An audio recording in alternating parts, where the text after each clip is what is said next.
Welcome to the stage where hearts unfold in the morning glow, stories untold. Let's play with words, a masterpiece of art where dialogues bloom, igniting in every heart. Let's tap into the ocean of thoughts where waves of healing gently sold. Let's paint with words, a masterpiece of art where dialogues bloom, igniting every heart. Let's dive into the ocean of thoughts where waves of healing gently sought. Together we'll mend, stitch by stitch in the morning glow. Let's make the switch. A symphony of voices, harmonizing the air, echoing truth, banishing despair. Let's sow seeds of unity, watch them grow in this garden of hope under the morning glow. Let's bridge the gaps, erase the line in the tapestry of hearts that love shine. With every word, a step we take towards a brighter dawn for all our sake. Welcome to the morning glow, where dreams take flight in this realm of possibilities. Let's unite, together we stand, hand in hand, healing the nation across the land.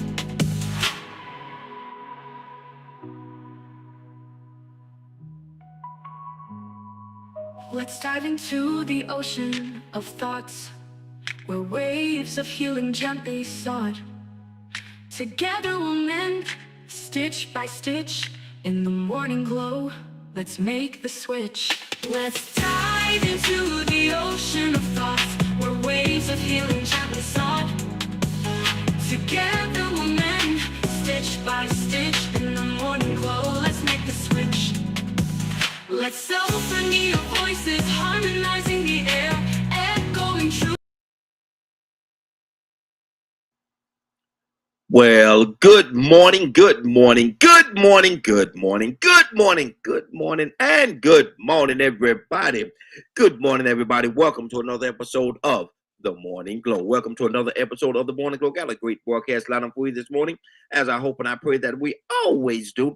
I'm not important, just a question asker. My name is Raheem Ajmi out of Atlanta, Georgia, but I got my brothers from another mother, but we got the same father. First on the long is on the line, I said in the long. Well, Lord Jesus, Dr. J, good morning, sir. How you doing this morning? Can't hear you.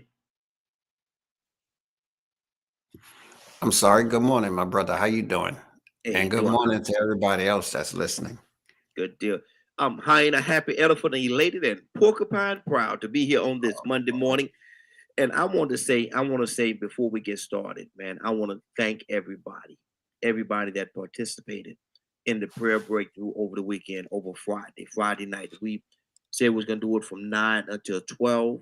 It was I think it was a huge success. I think he heard us. I think he heard our prayer. I think it was a huge success, man. And we actually started right at 9 on time, and we went all we passed midnight. Actually we end up ending about maybe about 12, 15, something like that, because we had just that many people that wanted to make themselves available to pray with us.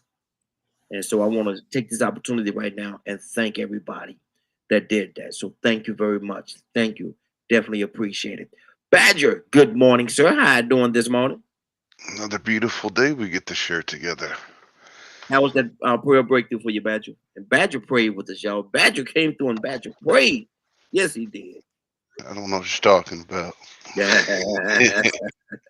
Yes, sir. Yes, sir. It was. What'd you think about it? It was interesting. Mm-hmm. Mm-hmm. Mm-hmm. Yeah. We shall see. Yes, sir. Yes, sir.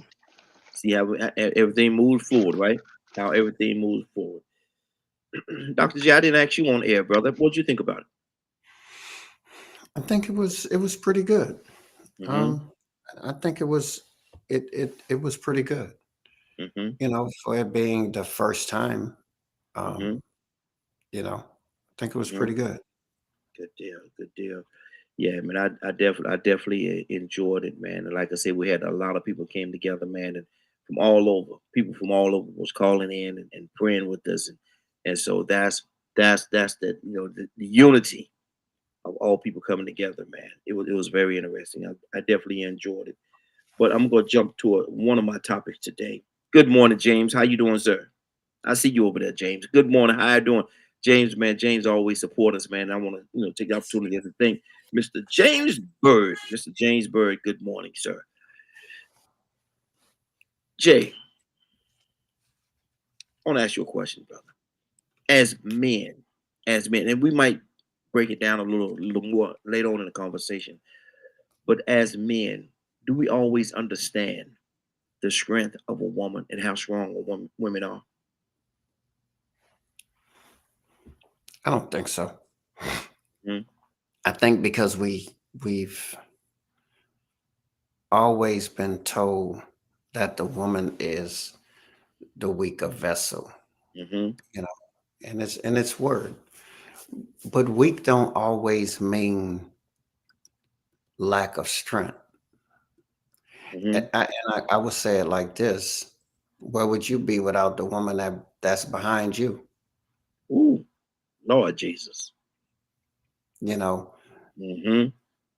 you know, there are the weaker vessels because the word says it, but we underestimate the strength though. They're Mhm. weaker in the areas that we are designed to handle. But again, there isn't a man on the face of this earth, I don't think have or will be. Um, it again, it takes that woman. Mhm. I think some brothers do underestimate that.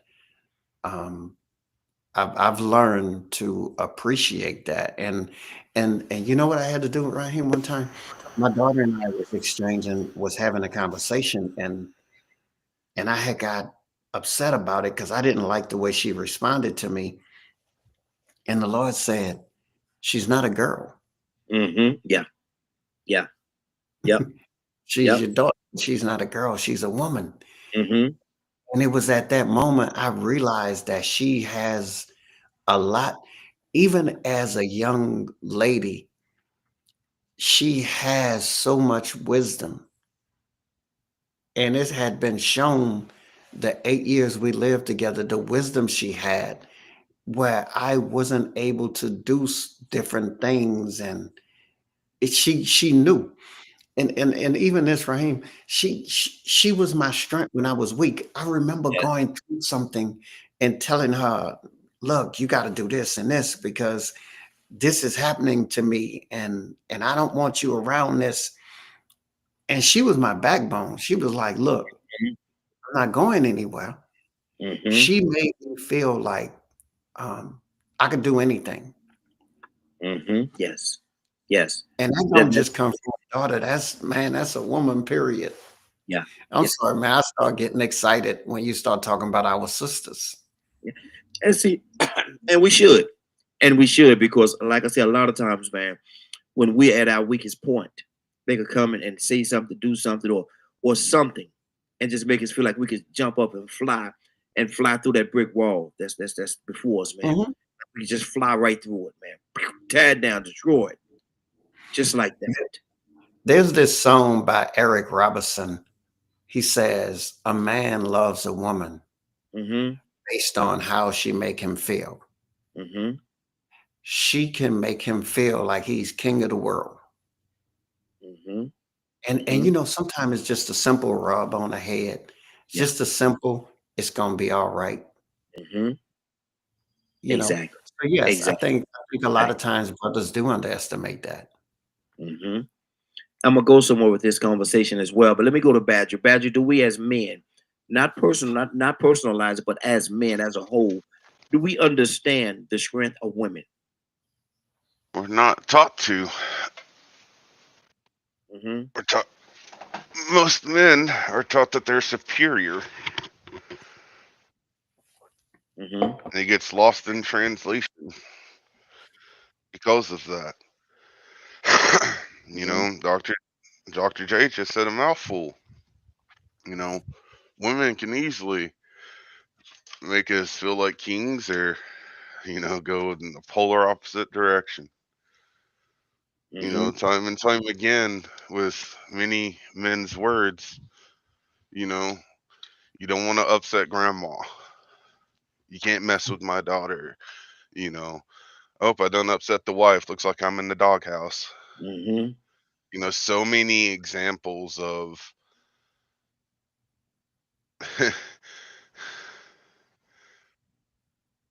I cannot find a kind word. Um, mm, you know where I was going, right? Mm-hmm. Mm-hmm. Okay. What word fits that? Kind word. Well, a word that's more socially appropriate, because some people get sensitive. Mm-hmm. I'm gonna have to search myself on that one, Badger. I'm not clear. So, but sitting and like really thinking about it, Mm-hmm. you know, a lot of us come from this being descendants of human beings, Mm-hmm. and this ain't a race thing. This is we are humans.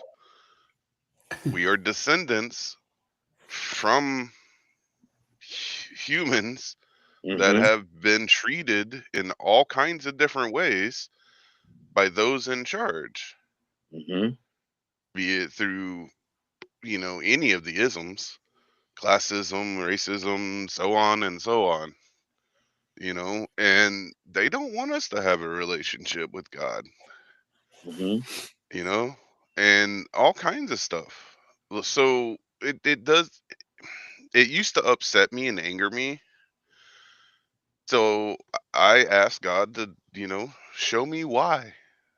Do so many men treat women horribly or Mm-hmm. treat them less than? So I started studying and talking to sociologists. Probably not saying that right. Yeah, that was it. And theologists and stuff like that. And got into like learning a whole lot about it. So it's because it was always funny to me. I'd hear men say one thing about their wives and their grandmas and stuff like that. But it's almost like their pride or ego gets touched or tickled a little bit, and all of a sudden, but I'm head of the house.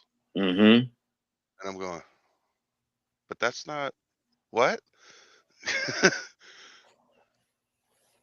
Now, 100, yeah, that makes sense. Because it's a skill set, right? Mm-hmm. Just like the woman will acknowledge our strengths and weaknesses, aren't we supposed to do the same? Supposed to. But if we let this toxic thought of we're number one, Mm-hmm. it pushes on that ego and pride. Why And for why do me, you say toxic? oh man. So that goes into a whole history lesson and all kinds of stuff, because you have to you have to read the diaries of King James and a lot of the stuff that hasn't been exactly public teachings Mm-hmm. of how they changed words for certain things so they could push a certain psychology onto the people. Mm-hmm. Just like they pulled in Yule, right? Mm-hmm. Nobody really knows when Christ was born, so they adopted a Roman god and used his birthday, Mm-hmm. and so on and so on. Mm. So they've used psychology tactics on the human populace for a long time, but their armies were bigger than the ones that they were going after. So yeah, it's going to give the illusion that their god is better than the other god, Mm-hmm. the pagan god, excuse me, and so on and so on.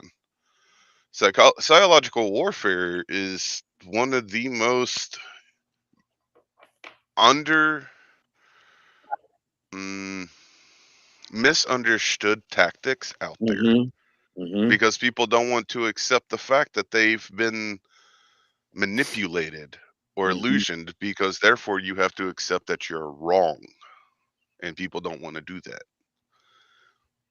Mm. Dr. J, what do you say to that? How you feel about that?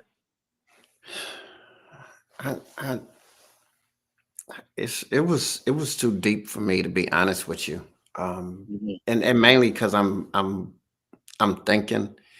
Um, I'm not saying you're right or wrong. I, if I could give you what I was thinking, the more I learned about me, the more I began to understand and to appreciate the woman. And her weakness is there to reveal my strength. And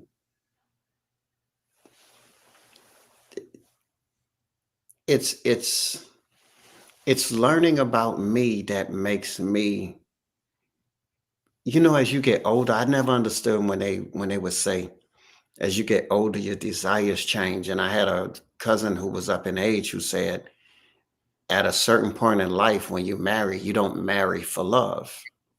Mm. I was like, man, you crazy. Mm-hmm. But then I understand a lot more now. You Mm-hmm. don't marry, and his thing was, you don't marry for love, because after a while, you begin to love that person you marry based on the qualities of that person. And when you marry based on the qualities of that person, you begin to fall in love with the qualities of that person, because that person began to, like I say, when you start talking about women, and when I say sisters, I'm talking about no matter what race they is. Yeah. For me, learning me, Raheem, finding out about me, the more I learn about me, the more I began to understand that I need that woman to enhance what is already there. Now, at one time, I thought I needed that woman to put it there or make it happen. Mm-hmm. But the more I find me in the word, the more I start realizing that woman is not there to make it happen or to put it there. She's there to enhance what is already there. So I learned to appreciate the sisters and see the value. Again, I found my strength is in her weaknesses. Mm-hmm. It's having that sister, and I'm learning this through dealing with my girls. It's what they can't do that teaches me what I can do. Mm-hmm. So redefining the whole process of how I think when it comes to sisters, not seeing them as a place to relieve myself, but yet a place that I can go and get released mentally Mm-hmm. and everything else. And that's where a lot of men sometimes lose their wives, because they just go there and that's just a place for them to release themselves. Mm-hmm. But and that goes back to what you said, when we talked about the other day, man, when you tap into the genuineness and the realness of a woman, we ain't talking about one of them out there in the world and this and that, but that one that has them special qualities. That Mm-hmm. one that when you first look at it, you know what? That's mine right there. Yeah. Yeah. Yeah. Because something get ignited in you. Again, you could take this radio show. If that lady weren't in your life, this show Mm-hmm. wouldn't be what it is. Yeah. This show Yeah. ain't got nothing with the people that's on the show, as much Mm-hmm. as that person that's behind you that keeps you going, that's waking Mm-hmm. you up and have you ready, make you put the tie on right. Yeah. Put Yeah. don't put that shirt on. Look, take that Mm-hmm. shirt off, put this tie on. Mm-hmm. That's the backbone of it right there. Yeah. You Yeah. know? Yeah. Exactly. So, Exactly. yeah. Captain Leonard, good morning, sir. How you doing this morning? Good morning, Raheem, and the Morning Glow family. Leonard, we asking a question, and as men, not individualized, but as a whole, as men, do we understand the strength of women and how much strength they really have, or do we take it for granted and just assume? I believe everybody understands, but it's different for some people. Mm-hmm. I've never been on a team of men against women. Mm-hmm. I ain't never been against women. Mm-hmm. I Well, ain't never thought less of women. we're not talking about being against women. We're talking about, do we really understand or acknowledge how strong they are? Well, it really depends. Some of y'all just dumb. Y'all. Men, Mm. Mm. you don't care. Mm-hmm. If you don't know, you don't care. Mm-hmm. It's a choice. Is that an issue? Is that a problem? It's yeah, in relationships it is. Mm-hmm. Single people don't have to worry as much Mm-hmm. because they're not trying to interact with people Mm-hmm. on that, that way. So should they be on an island by themselves somewhere? But just no. Mm-hmm. Because I'm not really sure because I wasn't here, when you first started. Mm-hmm. But women and women supposed to be together. Mm-hmm. And if you can't get along with somebody like this, especially when you're talking about men and women, something wrong with you. Mm.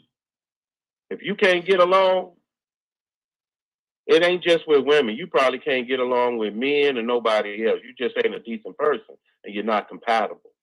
Well, you do have that caveman. So You do have that caveman out there that think that he's dominant over women, and women supposed to be subservient to him. You have those cavemen out there. he can think what he wants and he has to find a woman that's that dumb. Mm-hmm. See, dumb people look for dumber people, Mm-hmm. especially men. Mm-hmm. They look for people to dominate. It's more about dominating, I think, when it comes to that situation. But I don't buy into this. People don't know who they with and can't get along and all that type of thing because of some divide or what have you. I've just never been in that. Mm-hmm. A woman is my mate, not my adversary, not less than me, or anything of that nature. I was not taught that way. See, so I don't look at women that way. See, in that we're personalizing. I say we're not going to personalize it because everybody got their own personal feelings. Well, that's the only way I know how to talk. I don't talk I'm to talking other about people. as It's a okay. no. You, Leonard, you see other things as well. You see the picture that's before you as well. You have your perception of that picture, but you see the picture. And I've seen many men that treat women much like you're talking about right now, much like we had said, like they're subservient to them. I'm the head of this house. I dominate. I run this. I run it. No, bruh. But I've seen men I've made it my way. business not to associate with that type of man. But you know they exist. That's why you elected to walk away. So they do But exist. I'm not really concerned about them that much. That's not what we're talking about. I'm not really. It takes a concern. I'm worried about the woman that God has blessed me with. Mm-hmm. Really, not other people's women. Mm. Wow. That's not my concern. Mm. That goes right back to Badger. Am I my brother's keeper? No, you can't keep my wife. I don't want you to bother with my wife. Yeah, I said Badger, brother. Oh.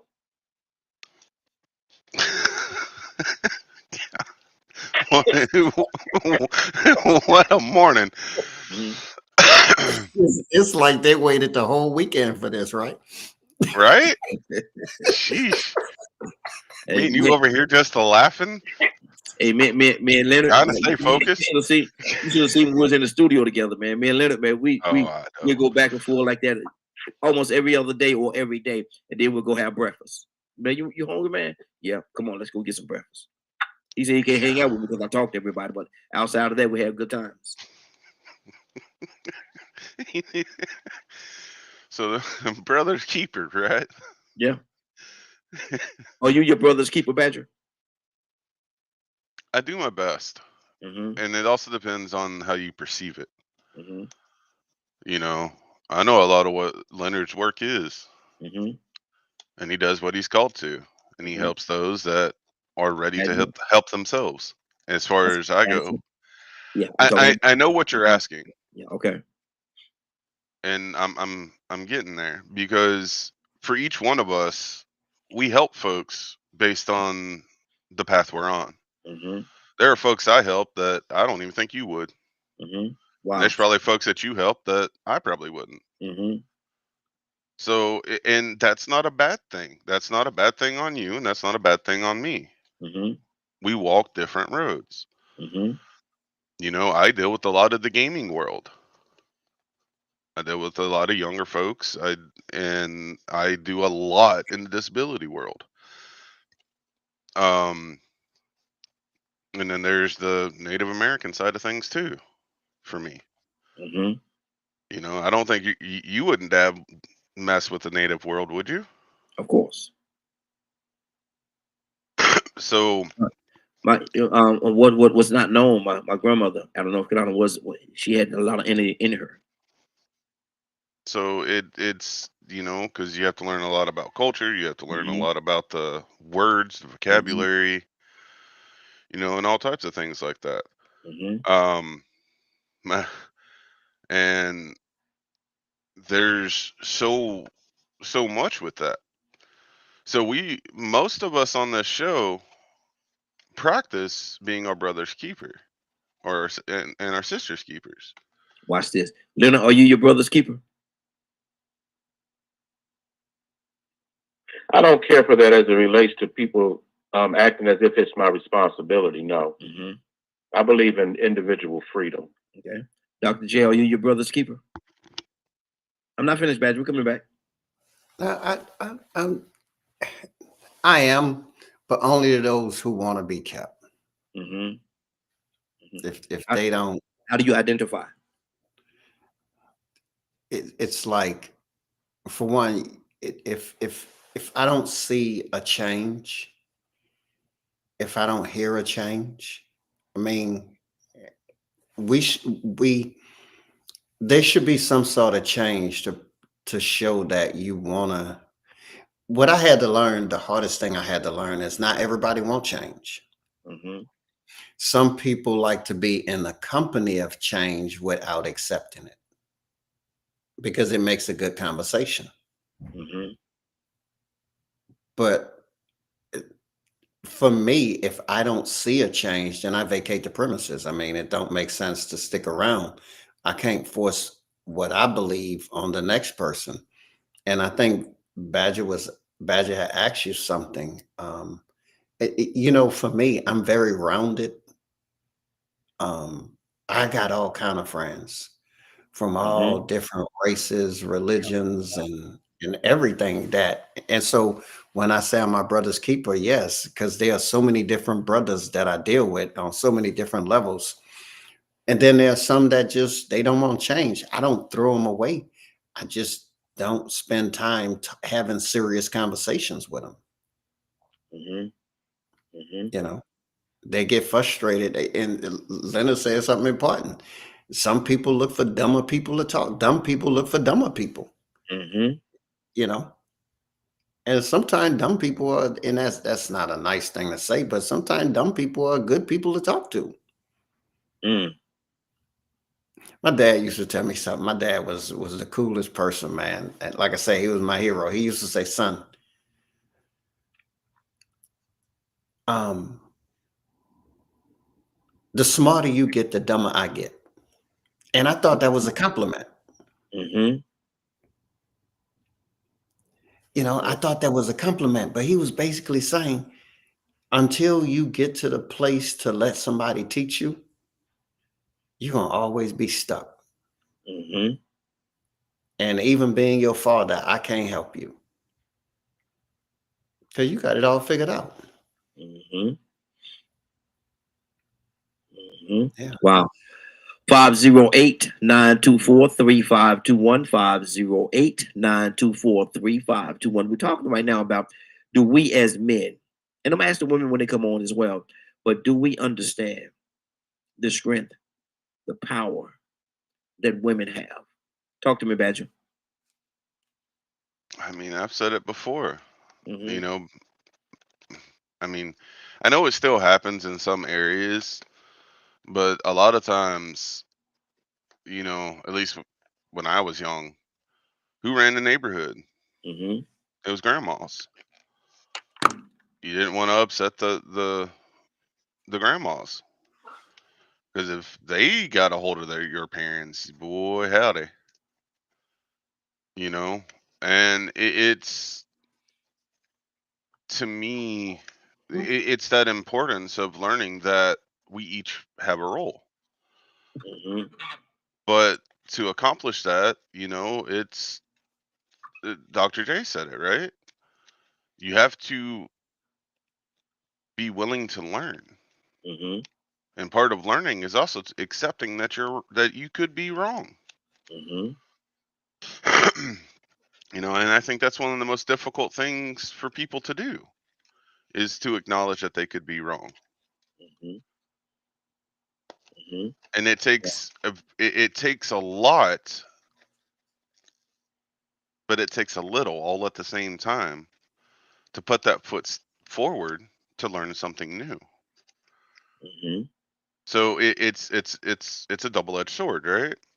To acknowledge that you're wrong is almost like an emotional attack on yourself in the beginning, because it's frustrating. You got to figure out why and all this kind of stuff. Yet once you open yourself to learning why something may not have been healthy, be it diet, be it the way you're interacting with another human being, you know, why has my wife all of a sudden gone quiet? Why are a lot of these women not wanting to speak to me and stuff like that? Or why do hmm they call me certain things? That should be a mirror. That's one of the biggest things out there is, are you capable of looking in a mirror? hmm That I think people need to ask themselves. And I'm not talking about, oh, I'm handsome, I'm pretty, whatever. I'm talking about a spiritual mirror. hmm Can you spiritually look within yourself and acknowledge and see, practice introspection? Are you really walking in light? hmm Or have you held on to that shadow so hard that no light will, you can't even see the light? hmm Wow. Wow. Captain Leonard, talk to me, brother. What specifically? What is the particular question? Well, still, we're still on the strength of a woman, and do we as Oh, men really acknowledge how strong our women are? yes. If you have a strong woman, if that's it, every woman ain't strong. hmm So hmm if you don't know her, you don't know. hmm If you're making a decision without knowing her, you're prejudiced. So, do you think, even if we address the fact that they're very strong, do you think? And excuse me, I know what the answer is. I'm gonna ask the question anyway. Do you think some men will select? Oh, I don't like to say. Well, a weak woman just just for his own ego trip over that strong and powerful woman. I guess. I mean, it would make sense if it Wow. was if that's that person's strategy. If that's what they like. Mm-hmm. Some men like that. I guess. Mm, I don't care for it. mm-hmm. Why would I pick a lesser teammate? It Some don't make sense to me. some people like that because they could be the dominant. Some people Right, and, some and that's people what I'm assuming, yeah. and that's why I know very little about this type because I don't care for those type of men. Mm-hmm. Mm-hmm. I don't like them really in my company the majority of the time. And usually that type of man only acts like that around that woman because most men would probably cause a problem. I'm the problem guy. Mm-hmm. You sit in front of me and you say something dirty about women, you got to get up. Mm-hmm. Because I'm not finna sit there with you while you disparage women like that. Mm-hmm. That's good. That's good. So I'm a very different type of person when it comes to that because I was raised in a very stable atmosphere. Mm-hmm. So I you wasn't think raised around no weak women, so you think it has a lot to do with things the of that environment in nature. which you was raised in? Well, it depends on it more so how you live. Mm-hmm. If that's your lifestyle, being less educated about everything, I'm pretty, I can't really do nothing with you. I Mm-hmm. can't help you if you don't want education Mm-hmm. or if you don't want to be better. I don't sit around with male chauvinist is a word I don't hear as much as I used to. Mm-hmm. Male chauvinists or toxic people in general. Mm-hmm. It is best not to really kick it with them type of folks. I don't know how many women appreciate it being treated like property. Mm-hmm. So I don't behave that way. It's not in my interest. But I do know that some people are like that, and they're not my people. I've seen a lot in my life of living, and I have seen some women that like a moth to a flame, man. They're attracted Yeah, to those type men, those type dominant type yeah. men. That's why they Yeah, get burned up. yeah, yeah, yeah. But like I said, I can't get on here and have an honest conversation, an honest discussion, and not acknowledge the fact that I have seen that. You ask them questions, well, why do you? I don't know, like when we talked about, I guess it was about a year and a half, maybe 2 years ago, we had a conversation about women that has said to men that if you don't hit me, you don't love me. And if you don't hit him, I think it was Frank that said that he had to walk away from a young lady because she said that he didn't love her because he never hit her. And I'm like, Yeah, wow. I don't care for that type of woman. Yeah, That's why I me don't either. know much about it because I Me don't either. care for her. Me either. But that's you was on that day when we talked about it. You was on here, and he drew the I kind picture. of remember. Yeah, he drew the picture. He said, "Man, I had to leave her because they were sitting on." He said they were sitting on the stoop, and they had the conversation. Why you never hit me? And he's like, "What?" Kind of took him aback. But her idea of love was, you don't love me if you don't hit me. Yeah, our morals and standards are a little bit higher over here. Exactly, exactly. Likewise, brother. Likewise. Dr. Cook, good morning, young lady. How you doing this morning? Good morning, everyone. How are you? Hey, doing well, doing well. Dr. Cook, you being a young lady, I can ask you this question on a different level. Do you find that men appreciate the strength of women? Um, from what I've seen, some men do. A lot of men don't. Um, but those that have their mind set and focused, they appreciate a strong woman. Mm-hmm. From what I've seen in Mm-hmm. my experiences, yes, Mm-hmm. So majority, as a majority, you would say yes. yes. Well, I would say majority of the men that I've encountered, Mm-hmm. they do. But Mm-hmm. there are some men that don't because their mind is not as strong as the other men. Mm-hmm. Some men have some insecurity. Some men have trust issues. Mm-hmm. But as far as the strength of a woman, some men appreciate it, some others don't, Mm-hmm. and it all depends upon their mindset and how focused they are. Mm-hmm. Mm-hmm. Wow, that's good. That's good. Dr. J, talk to me. What's the question again? Because I'm like Leonard. I don't know them women that like to want you to be beat on and all that. That's some jail time right there.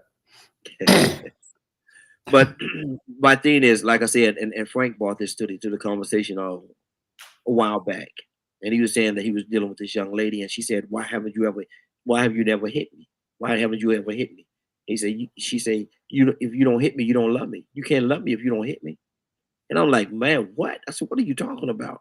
But some women feel that way. They really feel as though, if a man don't hit them, they don't love them. It's kind of I, warped, I, man. That's kind of warped. I remember having a prayer line during the midday, and there was this sister that would call every day, and everything would go fine. And then she would just go in left field, and I would have to say something to her, and it would escalate, right? And this went on for about 2 weeks, and I didn't know what was happening at first. And I started paying attention. She was used to she was used to being verbally abused, Mm-hmm. and I didn't know she was interested in me. So she would she would get off on that, and she would call and would pluck my nerves just so I would chastise her, if you will, Mm-hmm. where she would feel good about herself. And like I say, that was our thing, I guess. I really didn't build a relationship with her, but it took me about a week to understand what she was doing. So what I started doing is dealing with her differently. When I started dealing with her differently, she left the line. Mm-hmm. You know, I tell you something else, Raheem. We all have different experiences, right? Yes. Yes. Do you know it's there are more men being abused by Mm-hmm. women than women by men? Mm. I can see that. Yeah. Mm-hmm. And so some people, that's their thing. That's what make them tick. Mm-hmm. You know, doing the things I do, and the things I'm involved with, and then you'd be surprised of what people look for on platforms. Mm-hmm. They try to trigger things so they could feel good about themselves, and unfortunately it could be like an addiction. Mm-hmm. you know and so it's our responsibility to pick up on it and say, you know what, I'm not going to be your drug of choice. you know but it's real, and sometimes some women do look for men to be abusive, whether it's physical, verbal, or whatever the case be, mentally. Mm-hmm. You can learn to you can become addicted to your abuse. Mm-hmm. And I think all of us has been there one time or another and didn't know it. Mm-hmm. you know we Yeah. didn't know it. You ever had a soap and it start healing, and you pick it, Pull that scab off. Yeah. scab, Mm-hmm. and you really not comfortable with it until it hurt? Mm-hmm. Mm. Yeah. And once it hurt, you get some satisfaction out of that. Mm-hmm. Mm-hmm. you know Once you got it hurting, you leave it alone. You leave it alone not because it's hurting. You leave it alone because you got your little adrenaline rush now. I'm gonna tell you something. If you ask me that question, my question, no, man. If that thing healed, I'm gonna leave it alone. Let it heal, brother. No, There are people like that. I imagine there might be some people like that. That ain't me, brother. If I got a That's, scab on, I'm gonna leave it that's, alone. that's why they got people that cut themselves and stuff like that. Mm. That I don't know what you call it, but it releases some kind of whatever in them, and that's where they get That self mutilation it's releases some real. kind of an endorphin or something like that in their mind, in them to do that, man. But I don't like. But for some, it's a safe place. Mm. Some people that become a safe place. And some things you learn because you had to go through some things. Sometimes some people feel safe when they are being abused because it gives them a sense of comfort. It's yeah. I It go understand what you're pretty. saying. I Mhm. understand exactly. I Well, understand I'm like, exactly what you're saying. that ain't my party either. No, I ain't. No. I ain't never been in the business of hurting me. No. Hit me, I'm gonna call the police for you. Mhm. Be Exactly. standing out in the street, flagging the car down too. She in there. Exactly. Be running behind the car. Hey, stop, man! Stop! What's wrong with you? Stop. But yeah, I ain't never been in the business of hurting me, man. Let me No. go to Curtis McNeil. Good morning, sir. How you doing this morning?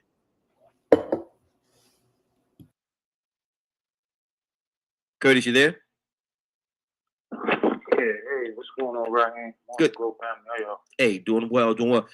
Curtis, we asking a question this morning, brother. And it's not personalized. We asking it from a whole. But do men understand? Do men understand and appreciate the strength of a woman? Yeah, I think we do. Mm-hmm. You know, Mm-hmm. if we don't, what's the quest for? Deep down inside, what's the quest for? Because it ain't just for some sex. In some, Because in the some, world we in, in right now, you in can some always get instances, sex. in some instances, man, it might that might be that might. No, no, let's deal realistically now. In some situations, that's all the man wants. That's all the man want. That's all he wants. Well, that's no, that's I can agree to disagree. Mm-hmm. That's all he's gonna let on that he wants. But in reality, even the dude that's all he wants probably got like something real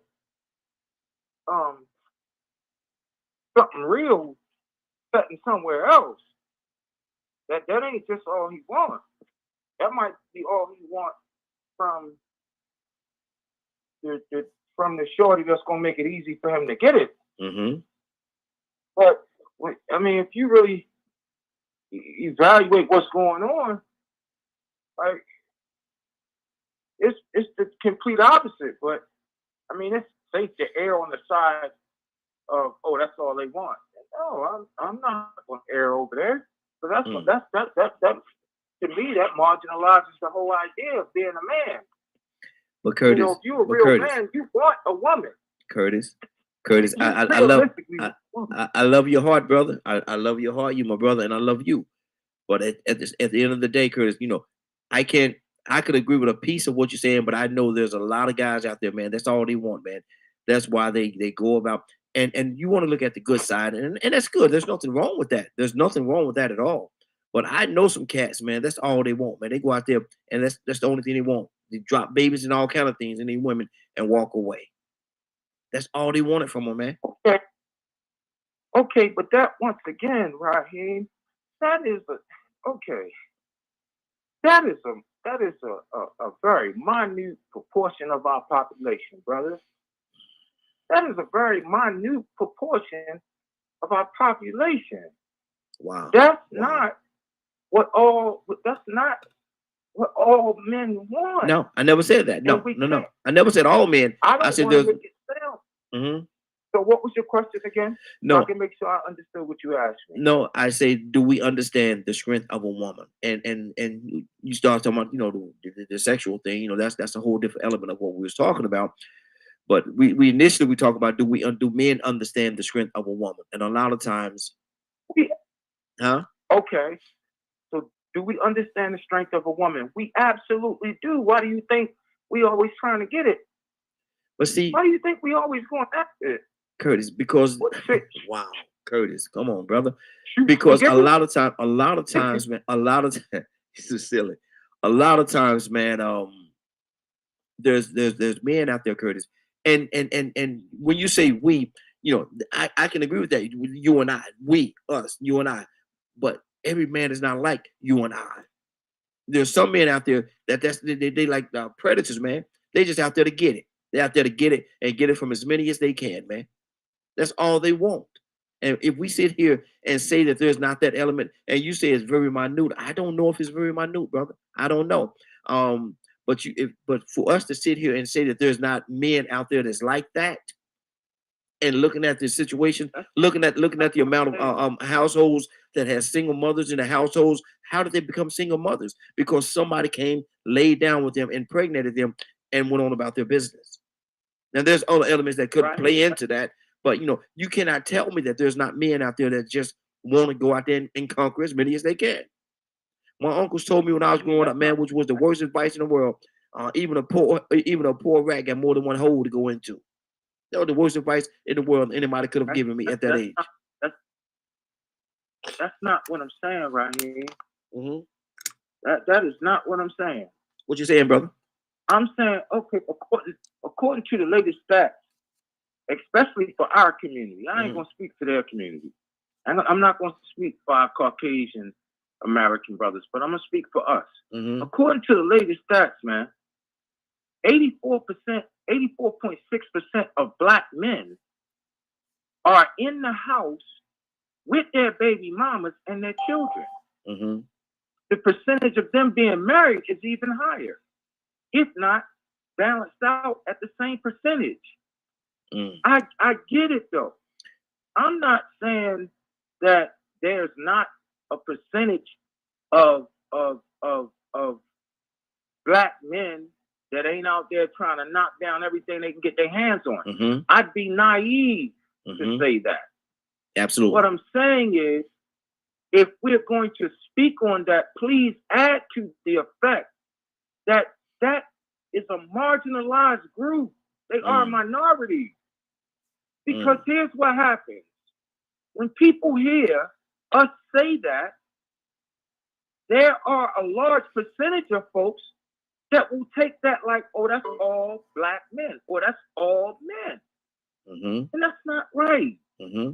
That is not right. So now, when our young sons, I have one left that is single.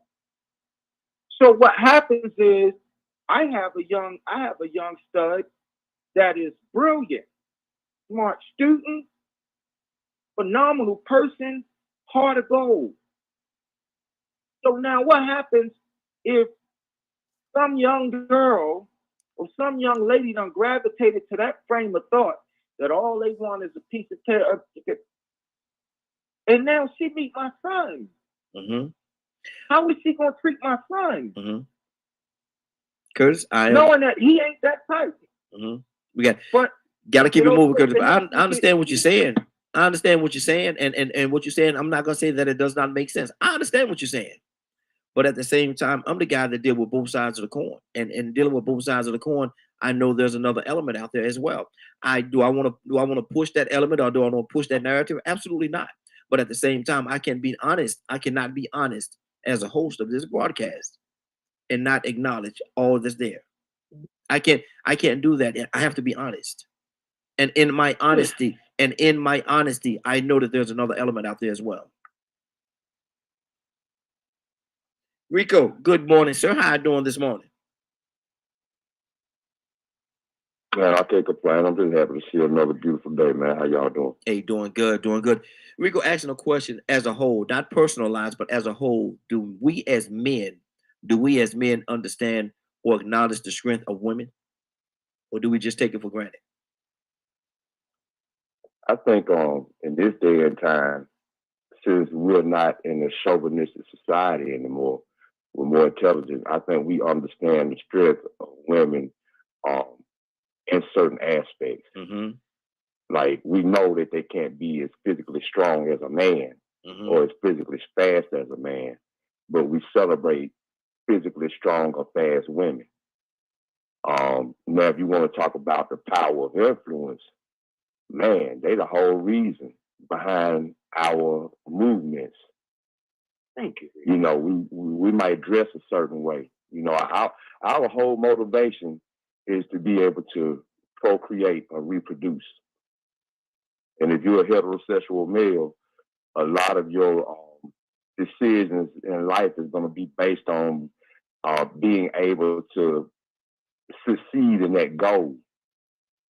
Whether it's dating a lot of women or just finding that one right woman that you can have children with and live the rest of your life with, build a family with. So, you know, I think we do realize the power of a woman. And we also, in this day and time, we realize where that power lies. It doesn't lie in all being able to go to war. But, you know, some of them, man, kick a lot of tail in MMA. Mm-hmm. And if you ain't careful and you ain't got yourself together as a man, you might run across one of them MMA women and say the wrong thing and and they'll show you how strong they are. Mm-hmm. So yeah, we live in a reality now where that thought process that we should even think about whether or not a woman is strong or not, that's sort of prehistoric. Mm-hmm. And I think we are up so far Do up you to have? date Do now you, to do where you feel? Do we you have do some know that men, they're Rico? strong, and we should be able to know Hey, where they're strong hey, Rico. Do you and find where their that? Do you strengths find lie. some? Do you find that there's some men that still living in those prehistoric days where they have that caveman mentality in regards to how they deal with and interact with women? Yes, it is a few, but there are laws in place Mm-hmm. to help support a woman to let them F around and find out. Mm-hmm. You know. Mm-hmm. So yeah, I do think that, but if you start acting on it, you'll find out sooner or later that it's they got benefits for women now. They got protections. Mm-hmm. If you're not protecting them, somebody will. Mm-hmm. Good deal. Good deal.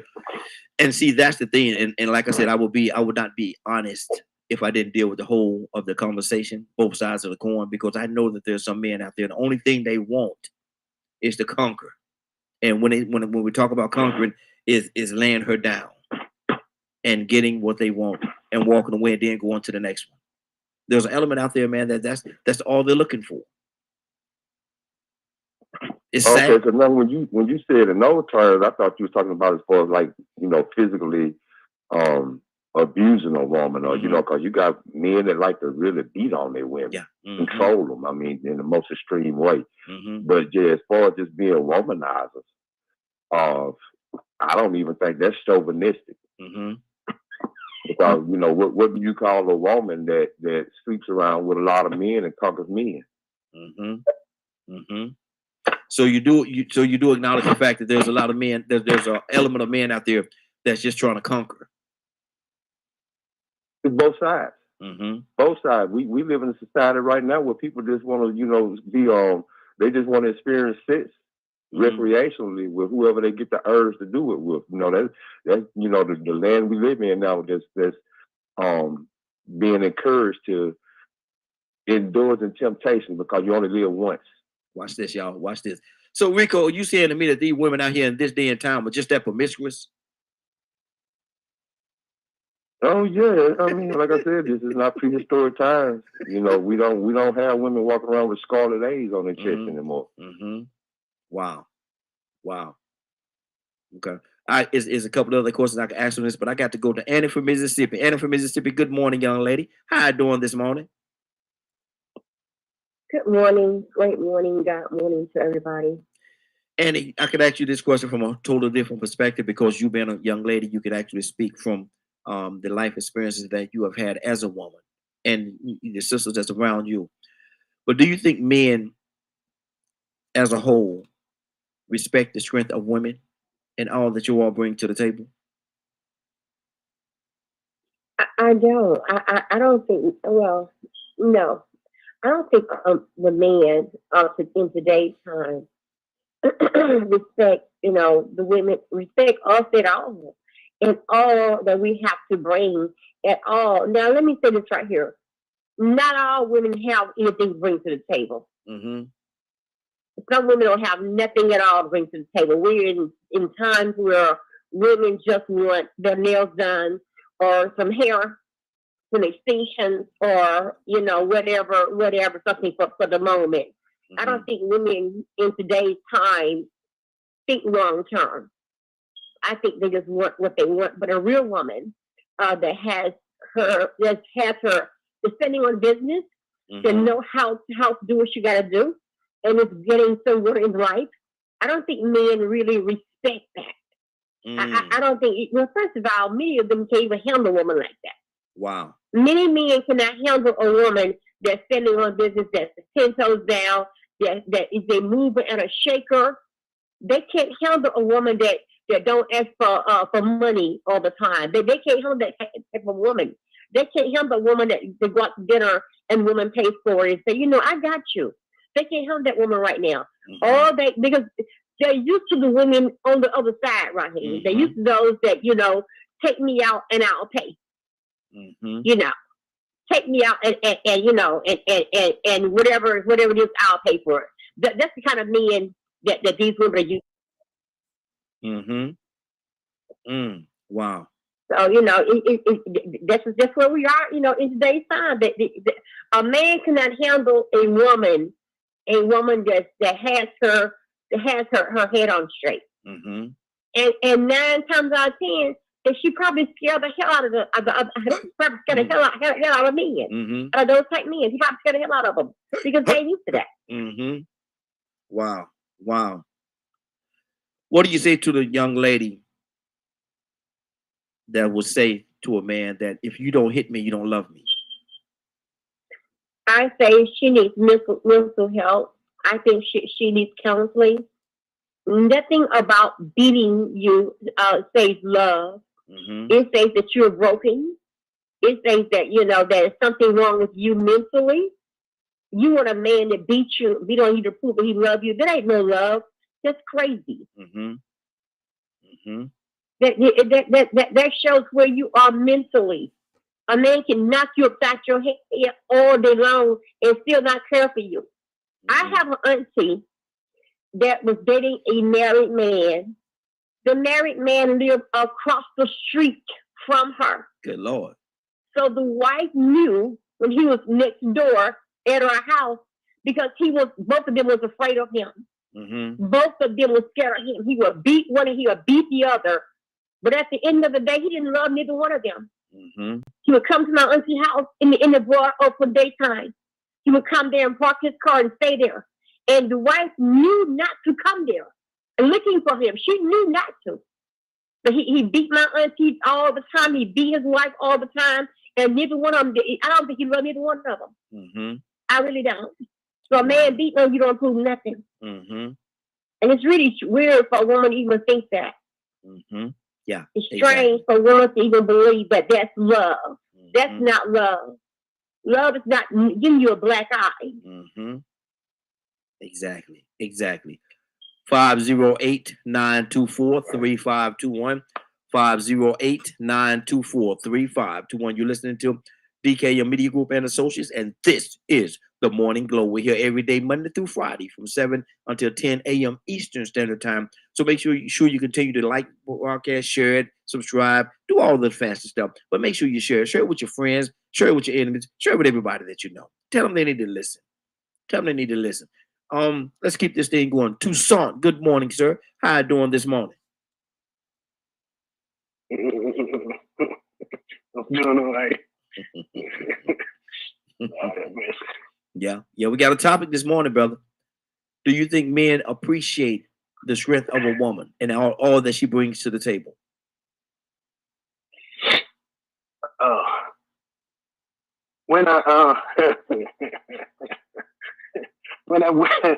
When me and my wife had this conversation, and she said, "You know how people be saying, I'm bringing something to the table." And she says, "Yeah." I said, "Yeah." She said, "Well, I'm bringing the table." Wow. I said, "Hot tamale." Yeah. Absolutely. So I'm bringing the whole What's table. wrong with that? Yeah. What's wrong with that? It depends on what you define as strength, though. Because I've heard a lot of definitions of what we feel like is strength. And every woman don't have it. Come on. They got something, but it ain't strength. Because they don't know how to take care of home. Watch this. They bring Isn't it supposed to be a joint effort to take care of home though? Are we gonna put all that? Yeah. I wash dishes too. Yeah, I wash dishes and I cook. Yeah. And I tell you what, I can cook. No. I'll make you bite your fingers. Watch yourself. Yeah. I'm telling you. I'll season food you ain't never ate and you'll eat it. I'm just saying. But it's not chauvinistic, but I don't want my wife in the yard. Stay out of the yard. Don't go to the yard. I get mad when she raking leaves. Or put out the trash. Not that she won't. She will. Yeah. She'll beat me to it if I don't be careful. Mm-hmm. But there's different levels of strength in a woman. I believe, and it's just me. I believe my mom was a strong woman. Mm-hmm. I believe my grandmother was a strong woman. I got aunties and strong women. I know some strong women. Yeah. But they strong. They have a strength that's quiet. Mm-hmm. That others speak of rather than they speak of themselves. Mm-hmm. It's visible when they walk in the room. They don't have to make a noise to be strength. You know, to I'm here. You know, you're going to get some, and you know, it's just me. Mm-hmm. You know they're there when they enter the room because the voice comes out first. Mm-hmm. And they want you to make sure that you know that they are strong. And I'm saying to myself, they got some issues. Mm-hmm. Mm-hmm. Yeah. I mean, and some people may think that I feel some kind of way about some women. Mm-hmm. You know, I might be one of those guys that some may say have some issues. Mm-hmm. Mm-hmm. You want to just talk right here because there some have come to the point that they feel like God has changed his mind. Mm-hmm. Mm. If men have not made a stand, he, God, the Almighty, has turned the tables around and want women to lead. Wow. And we follow. Wow. Because we had not done a good job. Do you buy into that? Nope. And I will not. So let me ask you a question. Now that may seem unfair. Is there a strength? Is there a strength in a woman knowing something and just sit there and just watch and not see anything? Not, because a lot of women a lot of men could be very boisterous sometimes. But is there a strength in not saying nothing, just watching? And watching the man and go through the motion that he's going through. Is there a strength in her not saying anything? I don't know. That's a twofold question right here. Someone will say something that's helpful. She's a helpmeet, supposedly. Mm-hmm. So not saying something, especially when there's a problem, is a problem. Becomes a problem that will linger on further than it should, longer than it should. So the voice of a woman is needed.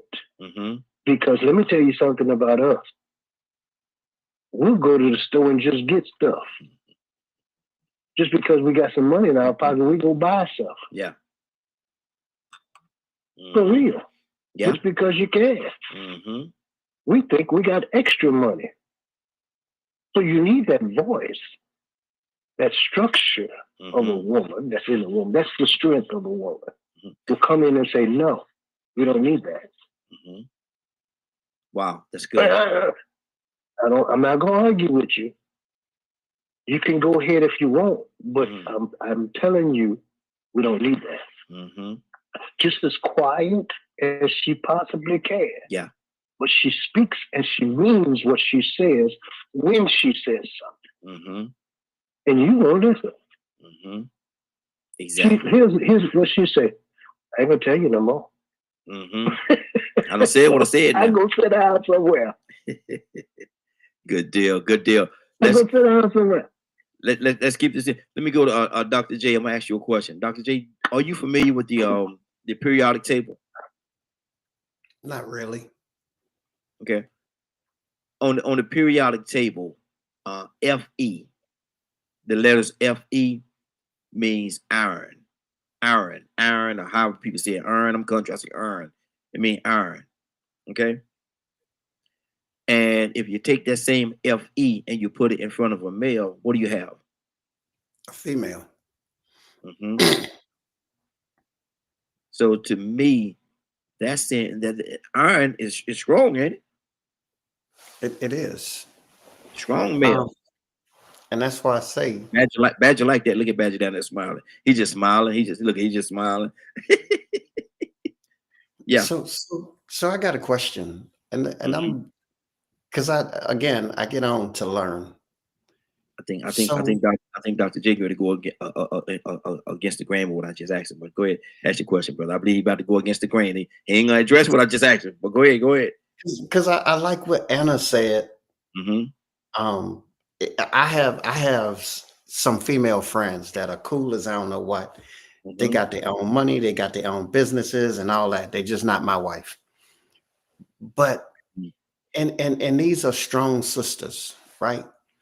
Mm-hmm. And I have introduced them to brothers who can't deal with the success of these sisters, Mm-hmm. right? Because they feel like they don't bring anything to the table because these sisters are well situated. Mm-hmm. And the sisters are pretty much like they want that covering. They want the covering of a man. They have accomplished the physical things, but now they're looking for a brother who have a prayer life, who understand what it means to cover a woman, right? So I got a question. So Abram was doing what he wanted to do, and God told Sarah. Sarah went to God and spoke to him about the handmaid because Abram was caught up. He didn't hear anything. He wanted what he wanted. And God spoke to Sarah and told Sarah to go tell Abram to fix that problem. Mm-hmm. I'm learning. Was that not her leading him? Mm-hmm. Because Mm-hmm. see, and don't get me wrong, my dad wasn't a person that made a lot of noise, but he was in control. Mm-hmm. He wasn't controlling, but he was in control. My dad didn't go backwards and forward with my mom. And he knew when she called her name nice and quiet, whatever she had going on, it had to stop. Mm-hmm. But he wouldn't raise his voice or his hand, right? I believe there's a season where us as men that help meet, God uses that woman not to be the head. But there's some time where God will use that woman to lead us to a place for us to lead. Mm-hmm. That's why she's the helpmeet, because there's some time where we stuck in our own ways. We see our own way of doing things, and we want to hear. And again, just my way of thinking. I think that woman and every woman, even when it came to Mary and Joseph, if you read the story and look at it, there was a point where Joseph wasn't hearing from God. Mary was. Mm-hmm. But Joseph was following the instructions. He was following the voice. In other words, he heard God's voice through Mary. Mm-hmm. You know, he was giving Mary, feeding Mary instructions so that Mary would give those instructions to Joseph. When you look at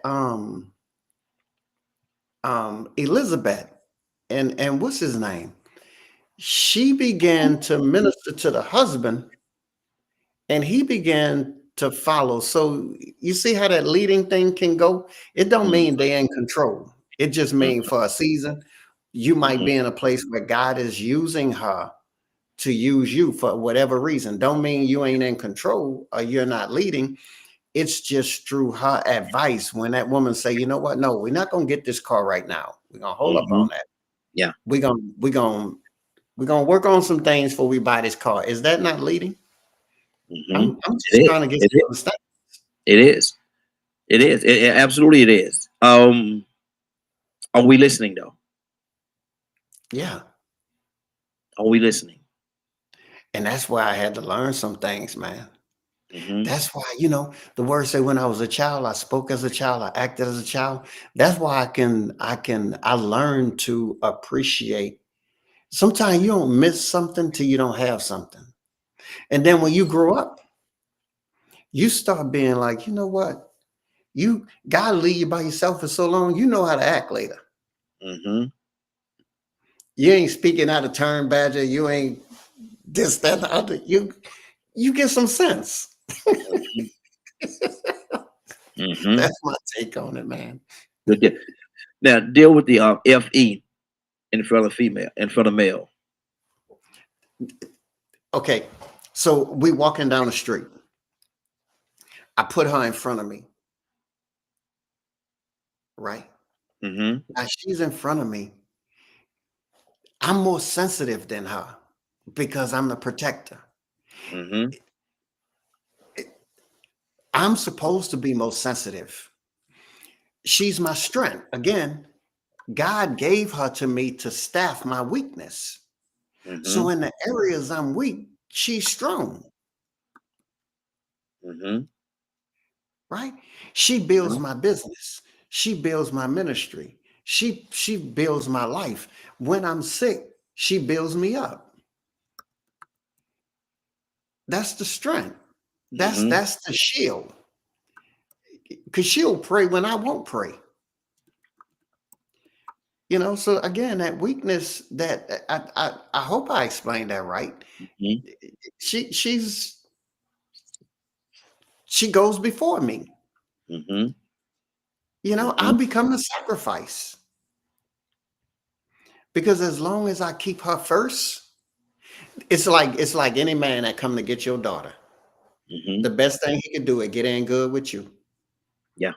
Yeah. And show you that your daughter is first in his life. Mm-hmm. And once he show you that your daughter is first, he ain't good. You do anything for him. See, a lot of times Let me come let, on, let, let huh? me say let me say this. A lot of see what I'm asking you for is this. And you go with it. But when we talk about male, a lot of times men say that people say, not just men, but people say that women is the weaker vessel. They're this or they're that. They're subservient and all the different things.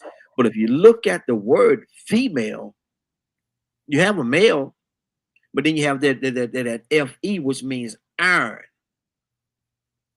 That's a symbol on the periodic table. It says iron, and that's iron is strong, brother. Yeah. Iron is real strong. And so if you put that feet in front of male, that means that it's a strong male. So how could you be subservient? How could you be less than? Cut it out, Badger.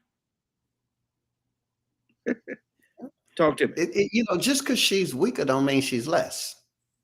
Mm-hmm. Mm-hmm. You can't. Here's the thing.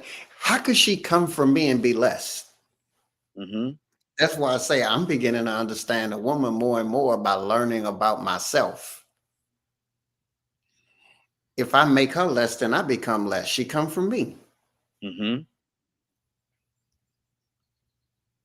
You Mm-hmm. know how many times I got myself into some stuff? It took a woman to sit there and show me how to get out of that mess or show me how not to get in that mess, as intelligent as I think I am. But she had to come along, whether it be my daughter or whoever. When I get a problem, Raheem, I don't really run to the brothers. Mm-hmm. Mm-hmm. Yeah. Yeah. I go find me a daggone sister that's gonna be patient, that's gonna sit here and think and say, look, this is how we gonna handle this. Mm-hmm. Because if I go get one of them brothers, he gonna, man, look, we just gonna rush in. And the Yeah. sister gonna say, no, we gonna get some understandings. First, we're gonna find out what we're dealing with Mm-hmm. and start working it from there. From that angle. That's just my way of thinking, man. Good deal. Good deal. Badger, talk to me. Yeah. Come on. One of the first things that popped in my mind while everyone was talking, I had to go find it because I couldn't remember it off the top of my head. 1 Corinthians chapter 7, verse 4. The wife hath no power of her own body, but the husband. And likewise, also the husband hath no power of his own body, but the wife. You know, And it's really hard for me not to laugh when we are on these topics, especially when the word usage of head of house comes in, Mm-hmm. because it makes me laugh all the time. And I don't mean no disrespect, it just does. So correct me if I'm wrong, but most people on this line says Jesus Christ is God, Mm-hmm. right? The Trinity. Is that correct? Go ahead. I would like clarity before I go forward. From who? Yeah, if you believe in the He- Trinity. Mm-hmm. Okay. So when the Bible says Christ is head of the church, that's saying God's head of the church, right? Mm-hmm. Okay. So our bodies are temples, at least according to the word. Are we head or is God head? Have we become so egocentric in our societal teachings that we forgot that God is the true head of our human existence and not ourselves? And I feel that is at least for me, where a lot of things happen. Dr. J said a beautiful thing about, a lot of times getting the advice from a woman. You're talking about that Fe, that iron. I mean, iron is in so many skyscrapers, it's not even funny. Iron is a part of steel. Iron is a part of so many things that are built strong. And, last week I said earlier, when the whole debate of what came first, Mm-hmm. man or woman, I don't facilitate that kind of psychology. Because if woman came, according to those texts, woman came from the man's rib, Mm-hmm. which means it was already in existence.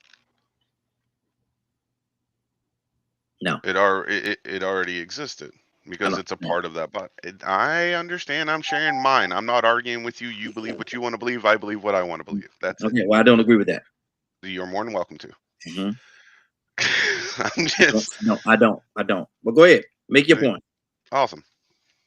But to me, that's where the breakdown of psychology kicks in, and how we have to be careful. Are we listening to men's words that have done nothing but treat other humans as slaves, genocided, treated women as property?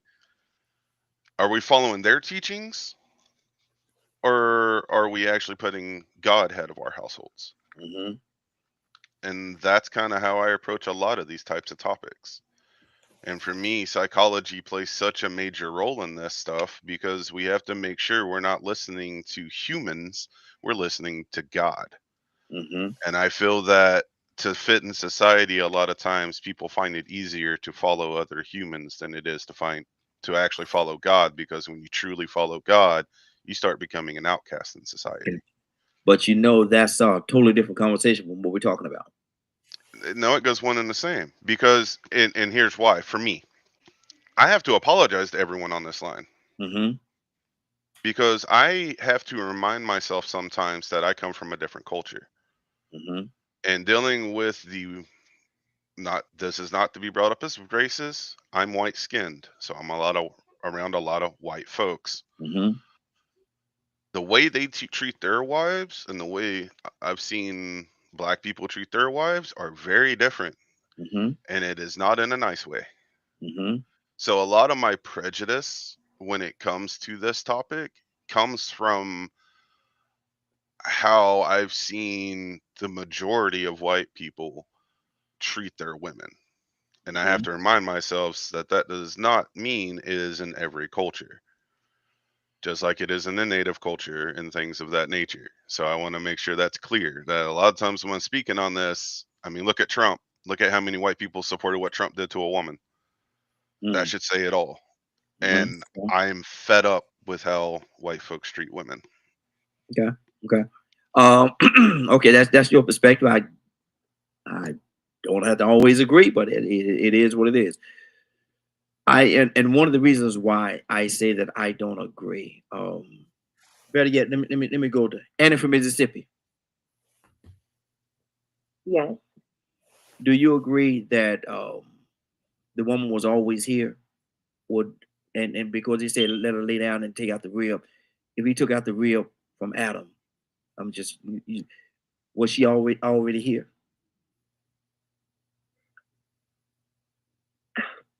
I don't know about that, Raheem. Mm-hmm. I don't know. I don't have a yes or no answer on that. Mm-hmm. I don't know. Mm-hmm. It all depends on how you look at it. But for that one, I can say I do not know. Mm-hmm. Okay. But what I want to say is this right here. The movie War Room is a perfect example of a woman that has strength and being, you say iron, the LC before the male. Mm-hmm. Women are strong. That's a perfect example to me of a woman being very strong. Now her husband is going out and having a full affair with another woman, and she knows about this. So rather than getting in her flesh and doing something, going after him, meeting up with her, having a knockdown, drag out fight and all that, she took him to God and she kept him on the wall. She prayed. She lifted his name up because she knew in the moment that he was being weak. Mm-hmm. And she wanted her husband. She loved her husband. So she took him to God and she allowed God to work it out. So when a woman has to be strong, a woman can be strong. Many women today are very, very strong. Many women put up with a lot of stuff from their husbands, from their boyfriend. They put up with a whole bunch of stuff. So when a woman got to be strong, she can be strong. And I believe that. So, I just know that, women may be, people may say they're the weaker vessel. And sometimes we can be the weaker vessel. But when we gotta be strong, we know how to be strong. Mm-hmm. We know how to put our big girl pants on, and we know how to pray fervently. We know how to do what we gotta do to change the situation because you love your husband. So you're not gonna just leave him out there. You're gonna put him in the hands of the Lord, and you're gonna be strong for him because at the moment he can't see. Mm-hmm. He's blinded. His flesh will take it over. But hey, like I said, a woman can be what she gotta be. Mm-hmm. Wow, that's good. That's good. Cassandra Alexander Green. Cassandra Alexander Green, you there? Yes. Okay. Yes. And Stanley, come to you next, brother. If you're still there, I'm coming to you next, Stanley. We're talking this morning, Cassandra, about as a whole, not individualized, but as a whole, do men understand and appreciate the strength that women have and all that they bring to the table? No. Mm-hmm. No, they don't. Mm-hmm. Talk to me. That's my answer. Talk to me. Why did you say? How did you get there? Just because of the mere treatment, a lot of times, of women as a whole. Mm-hmm. Because you can find rich women, poor women, black women, white women, Asian women, and you have a lot of times that they are misunderstood by the very men, are mistreated by the very men that say that they love them. So, yeah, I don't think I don't think a lot of times men have a clue as to the value of women. Not all men. Not all men. Sure. There's some great men out there that do amazing things, but you have a lot of them that don't. They just don't understand women. Period. Mm-hmm. Wow. Yeah. Wow. But that takes you wanting to learn about women. Mm-hmm. A lot of people don't. They see women in just a few ways. Horizontal is always the best. Wow. Vertical. Wait a minute. Which one? Boom, boom. Yeah. Mm-hmm. Yeah. I mean, it's the truth. Yeah. It's the truth. Mm-hmm. When or a lot of times when men see women, the first thing they do is they see a woman. Mm-hmm. They know nothing about her character unless they're extremely spiritual. They know nothing about her spirit. They know nothing about her character. All they see is a woman, a possibility. I'm sorry. That's Yeah. that's just the way I see it. Exactly. Yeah, I can go with that. Let me go to K with the E. K with the E. Good morning, young lady. How you doing this morning? Fine, and you? Doing well. Doing well. Good morning. Kate, let me ask you this: do you think men as a whole, not individualized, but do you think men understand and appreciate the strength of a woman and all that she brings to the table? No. And that's like you said, as a whole, it's kind of hard because you got some men that do. And some men can own up to their own. Like, I messed up, I screwed up. I ain't been doing what I should do as a man. Some would never do it. Wow. They could take it to their grave. Wow. That's good. That's good. Captain Leonard, talk to me. How it shows off. How's that? Y'all know how it shows off. Because a man can have, just like a woman, a man can have a good woman, like you say, and don't do those things. Then he get that next woman, and he try to do all those things with her. And she all behind the door, the curtain and everything. She ain't nothing like that woman had. Wow. Because he didn't appreciate the good one that God gave him. Wow. 508-924-3521. 508-924-3521. We're talking about do men understand and appreciate the strength of a woman? Do we appreciate and acknowledge the strength of a woman? Or is it just Leonard, talk to me, brother. You know, man, I'm sitting here and a couple of thoughts came through my head. One, either I'm at the kids' table or I'm over in the colored folks section. Wherever it is, I relate what a lot of you all are discussing to your American cultural, yeah, because I told him I would behave. It's a culture problem. And being that some of us want to be so much just like the other one because of the color of our skin, we miss what the Creator gave to us, and it was a way to live, morals and values. That's how I knew I was different than a lot of people. Because some of you all have accepted, for lack of a better word, the white man's ways. You wouldn't think like this if you really knew who you were and who your Creator is. All these things that you mentioned sound like something you could have turned on the TV or read in a book in the 50s and the 60s. And that whole misogynistic thing, that's natural. A woman is just as much as a man, but she has to behave as such.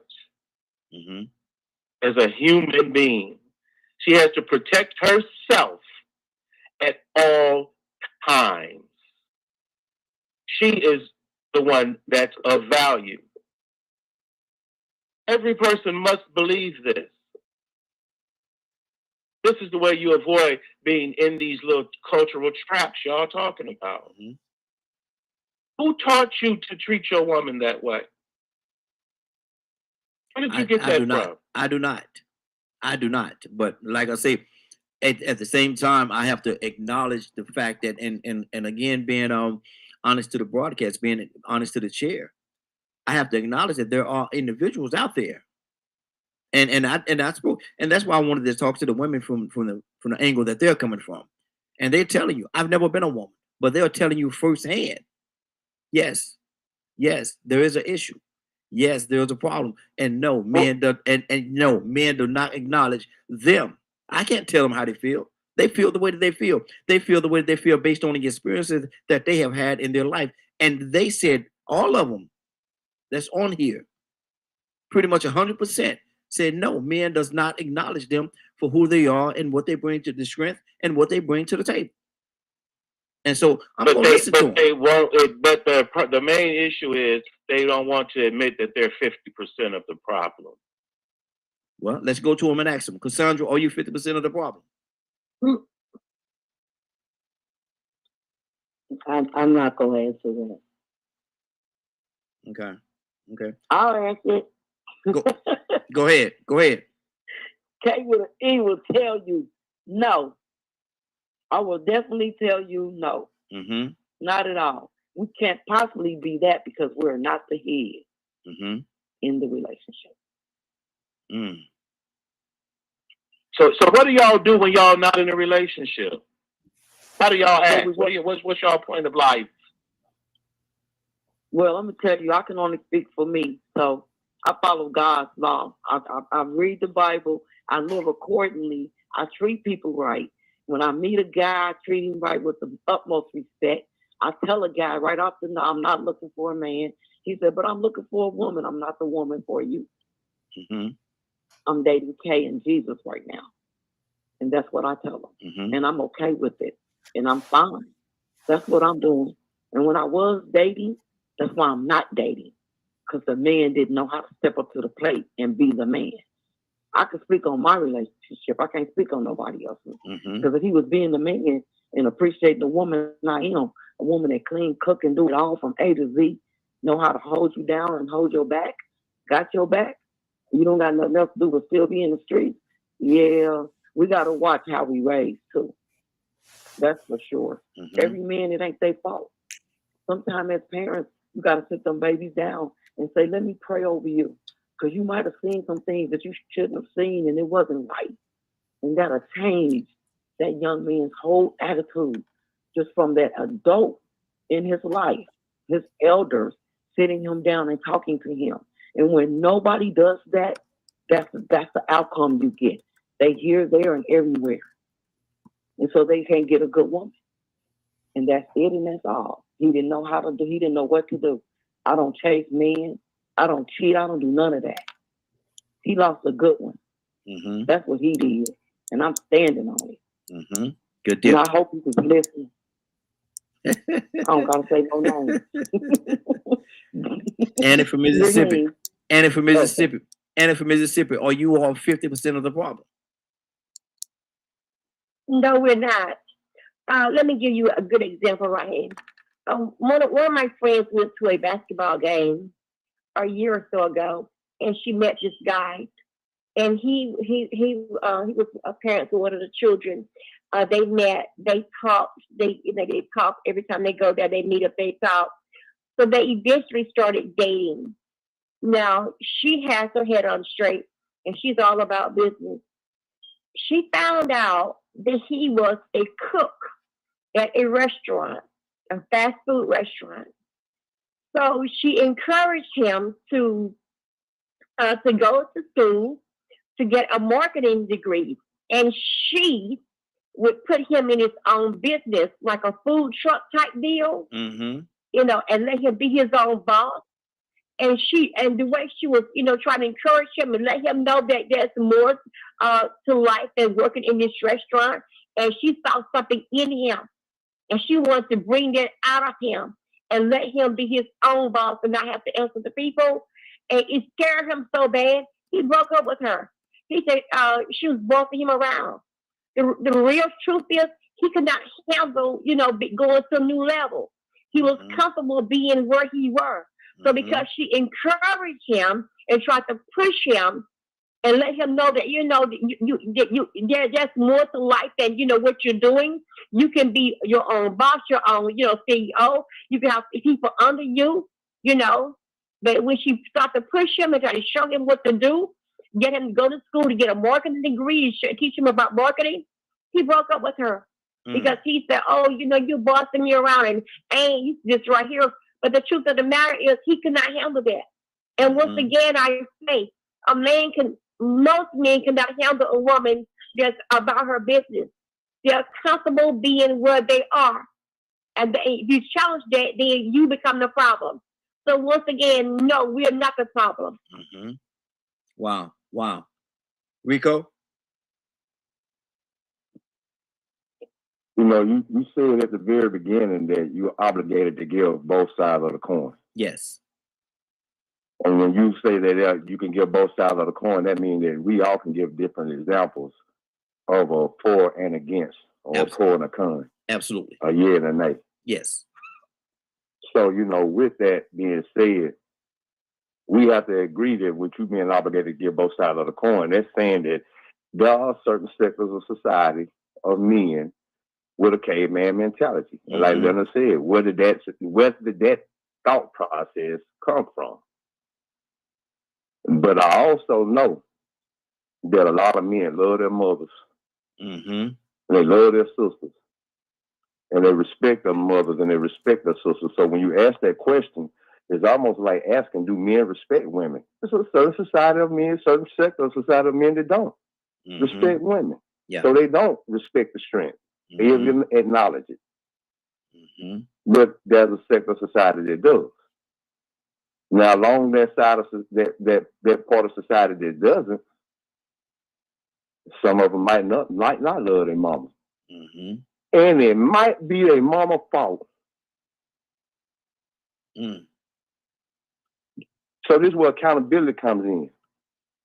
I can admit that there are some men that don't.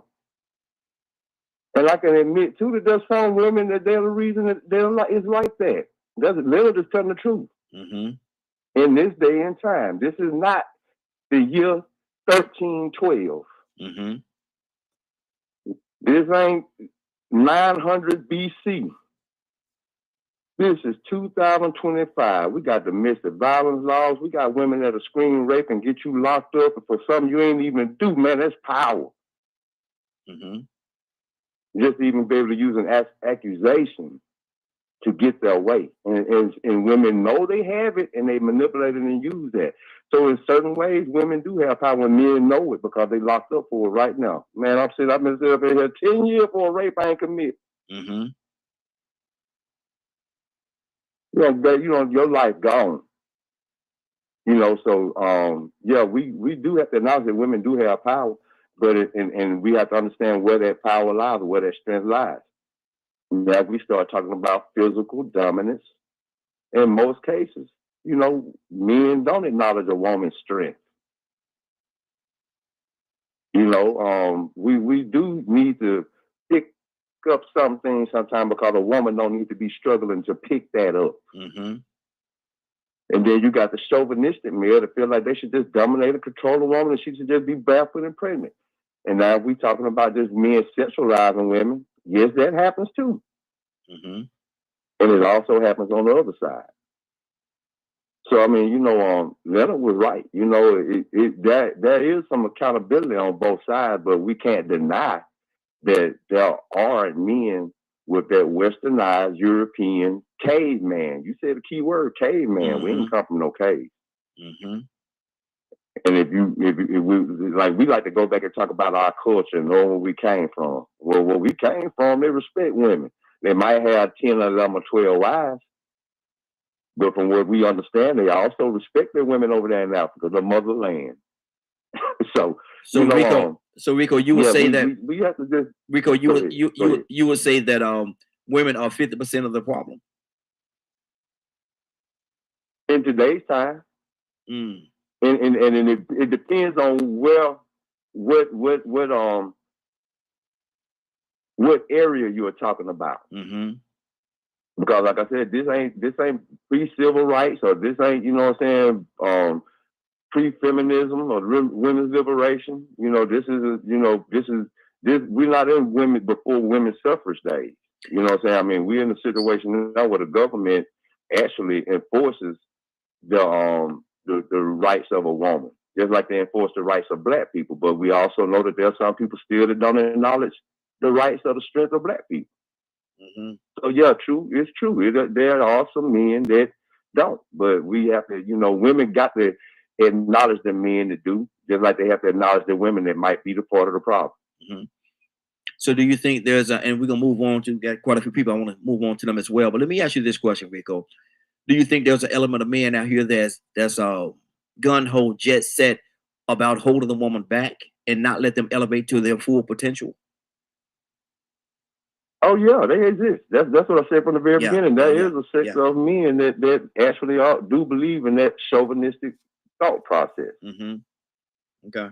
But it's not all men, because if it was all men, I don't think men would respect the mothers. Mm-hmm. Good deal. Good deal. Let me go to Tucson. Tucson, talk to me, brother.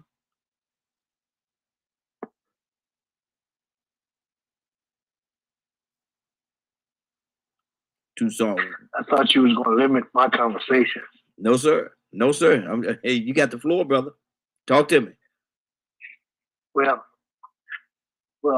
let me just say this. And stop hitting me in my gut too, man.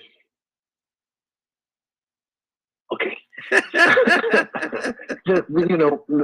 like this strong spiritual woman that has a husband that may not go to church, but he takes care of his house. He doesn't go out, does this and that and the other. But she comes home and tell him what her pastor say. Just let that set that right for a minute. Mm-hmm. I know where you're going. Because when we ain't nobody want to hear what I wish you would come and tell me somebody else laying down the rules in this house. I wish you would. Mm-hmm. Okay, what your pastor say? Mm-hmm. Let me just throw it out there like that. Because what this thing is now, and it's wise to have support or to support. But see, and I'm careful about what I say because I can go on really the deep end, and me and Leonard be sitting in the corner by ourselves. Mm-hmm. Because we have compromised our morals and values to the point where we see this trend that is going on, and it comes from here, mm-hmm. this culture, and we go in lock, stock, and barrel, and we have this thing that to make you strong, I got to be weak. Mm-hmm. But then you say nobody wants a weak man. Yeah. Why I gotta be weak for you to be strong? Just be strong. Mm-hmm. Okay. Mm-hmm. So one thing that I can appreciate and have this conversation is I'm learning. I had to learn the hard way. Mm-hmm. I don't tell everything, but I do tell that I found out that when you say 50% of the problem, I'm the other 50% of the problem. Mm-hmm. So there's a mixture here that in order to make 100, you got to have 2 50s. Mm-hmm. To make that one, you got to have twain, and they got to agree, and they got to walk together. I don't want nobody walking behind me, but you can walk on the side of me. That way we can get somewhere together. Mm-hmm. Don't wait till I get there, or I'll wait till you get there. Let's go there, and we'll be fine. When we get there, I got some issues. You got some issues. We work with our issues, and we head in the same direction. Now, wait a minute. Tell me when I turn to the left so I can turn to the right a little bit. Mm-hmm. That's called communication. But we think that I got to dumb it down because you show up. The devil is a lie. Mm-hmm. I'm not doing that. So now you got a problem. because you want me to wear tight pants. My wife, I said that, and my wife, my wife told me, "Don't you wear the pants no more." So you got to realize that you're gaining weight. That was just a side note. If it take you 10 minutes to fast them together, man, you might not need to wear them no more, Tucson. It take you 10 minutes to fast them. She said you can't. She can't breathe. She said you can't breathe. All right. What I'm saying is, why not accept the fact that it's possible that we can be 50% of the problem when there is a problem. And if you don't recognize that you are 50% of the problem, you're going to blame somebody else. And then you're going to blame the next person and the next person till you find out when you look in the mirror, the person that you should be blaming is you. Good deal. Otherwise, you're going to be kicking that same can. Good deal. Good deal came up. I knew you was going to do that, right here. You knew it. Well, let's keep this thing, Curtis. I'm timing myself. There you go. I was very lenient with you, brother. I was very lenient. Curtis McNeil. Let me ask you. Yes, sir. Absolutely. I mean, absolutely. Curtis McNeil, you there? Yeah, I'm right here. Curtis, let me ask you this question, brother, because I know how you roll and I know how you flow. In this conversation that we're having right now, has it turned into, or do you think it's turning into a finger pointing competition? It straight turns into a finger pointing competition. I can't hear you, but talk. Your volume is low, Curtis. Your volume is low. Curtis, your volume is low, brother. Hold on, let me do it like this. Is this better? Yeah, much better. Much better. Thank you. Is this better? Yes, sir. Thank you, brother. Appreciate that. It straight turns into a finger pointing competition because at the end of the day, what happens a lot of times, in my opinion, in my honest opinion, is both sides, male and or female, don't want to deal with the inconvenient truth of what Donald, Rico, and Leonard just said. There's the inconvenient truth of accountability and responsibility here. And what happens is it's easier to point the finger over at somebody else and blame somebody else. That's just a guarantee. That's human nature.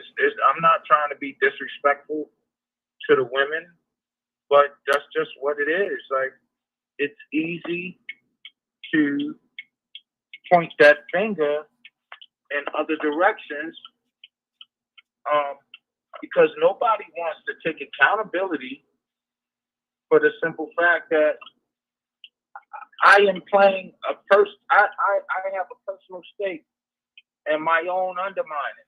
Who honestly wants to do that? I mean, most people wouldn't do that. So, yeah. That's how I feel. I could be wrong. I'm not always right. Okay. Good deal. Good deal. Cassandra, I think what happens is we wind up once again in a gender war. Wow. Cassandra, can you see that's what's happening? It's becoming a finger pointing competition, or like Curtis said, a gender war? Or is it just we're not acknowledging as we should? Well, I don't see it as a gender war.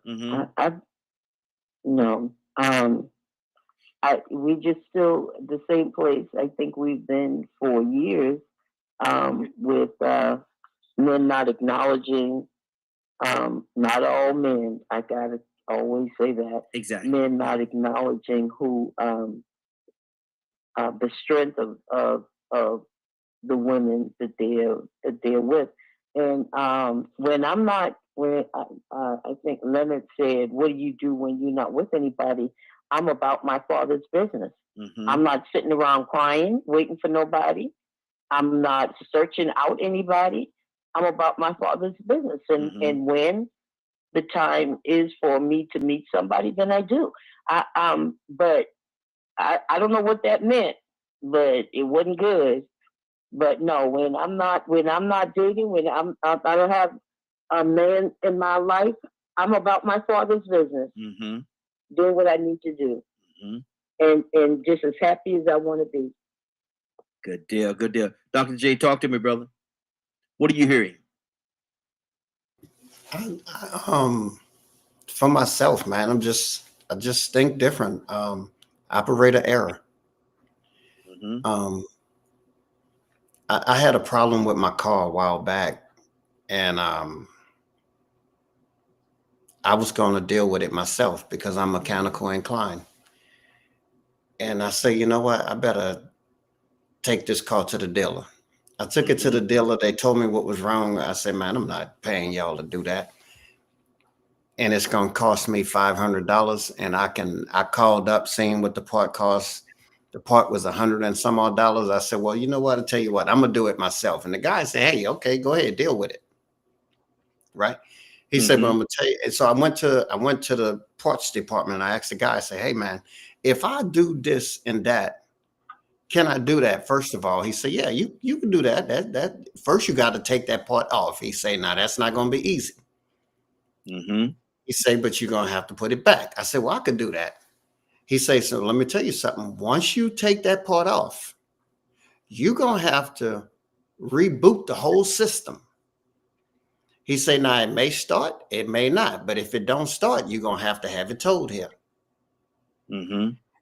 They specialize in that. Mm-hmm. So I was blaming the car. I could have blamed the car for something that I messed up. All I had to do, and he showed me, if you look in the manual, it have told you what was wrong with it. You know, again, for me, it's operator error.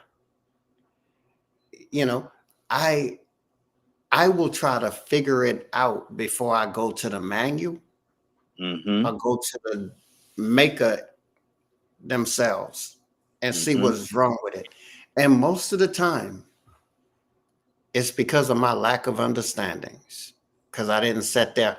If you got a car, you start it up. When I drove trucks, Raheem, I wasn't a mechanic, but I could listen and I know when something was wrong with it. Because I was like this. I knew I'm mechanical inclined. I'm not about to turn any wrenches, right? But I'm not about to sit in the middle of nowhere either. So I knew what to look for to know what was wrong, so I could go and sit somewhere conveniently until the mechanic get there. Time is money. So when he get there, I want to know, I want to be able to tell him what's wrong with it so he could bring the part out. I don't want him to come out and look at it and then have to drive 2 or 3 hours to go get the part and then 2 or 3 hours back. Yeah. So again, I can't blame nobody but me. I gotta learn what I'm dealing with. You know, I think sometimes we do fall into the blame game. You know, what I do with my old car, I can't do with my new car. 2 different cars. Yeah. So sometimes we want the new woman of today who independent. They handle their own. And we have that old mindset, just saying, you know, that's what I had to learn. We have that old mindset that's going to work for the new woman. No, the new woman is saying, look, I'm on a whole nother level of stuff. Yeah. You know, I'm thinking totally different. You know, she's not going out there with a sickle and all that kind of stuff. She's trying to tell you, look, we don't need to do that. You know, you don't have to get a maid just because you're rich. You get a maid because you could afford one. Put it in your budget. Let's change the way we think about this thing.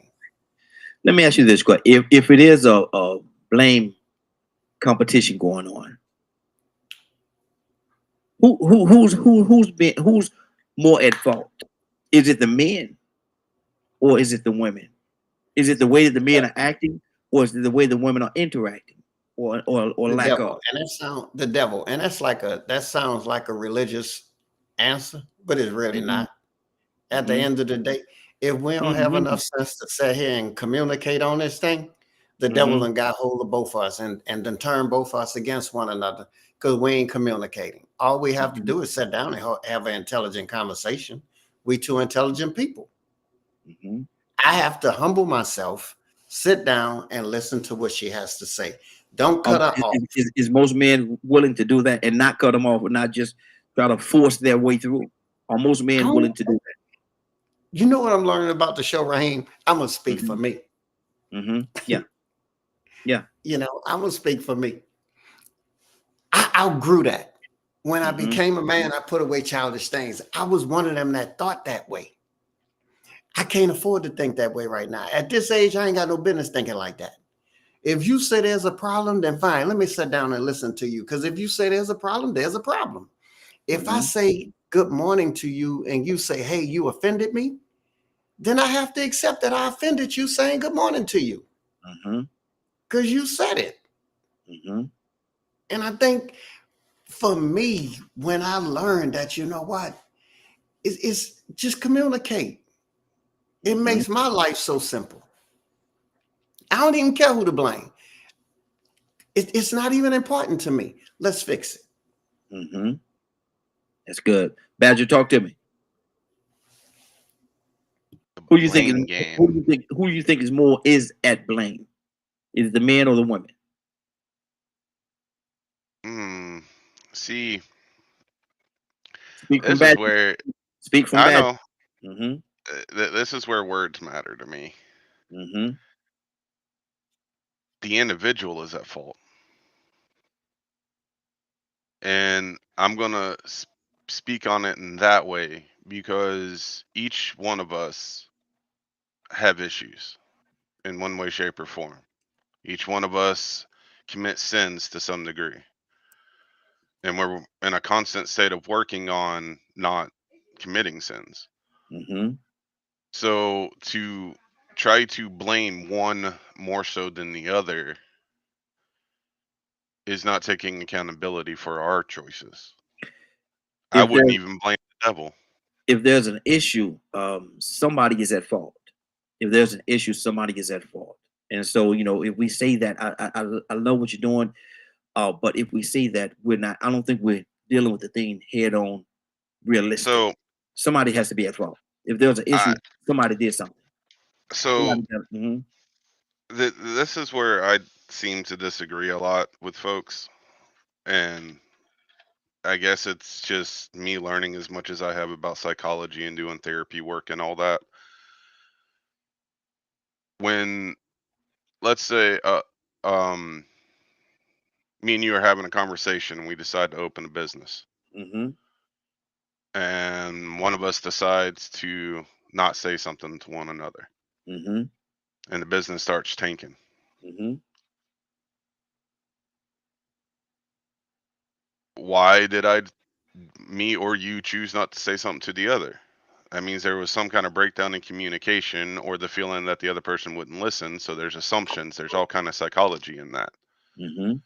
And a lot of times in most issues between two human beings, it's the lack of accountability in ourselves that stops the communication, that stops these things. Or we start psychologically doing the blame game. Well, the devil made me do this, or this person made me do that.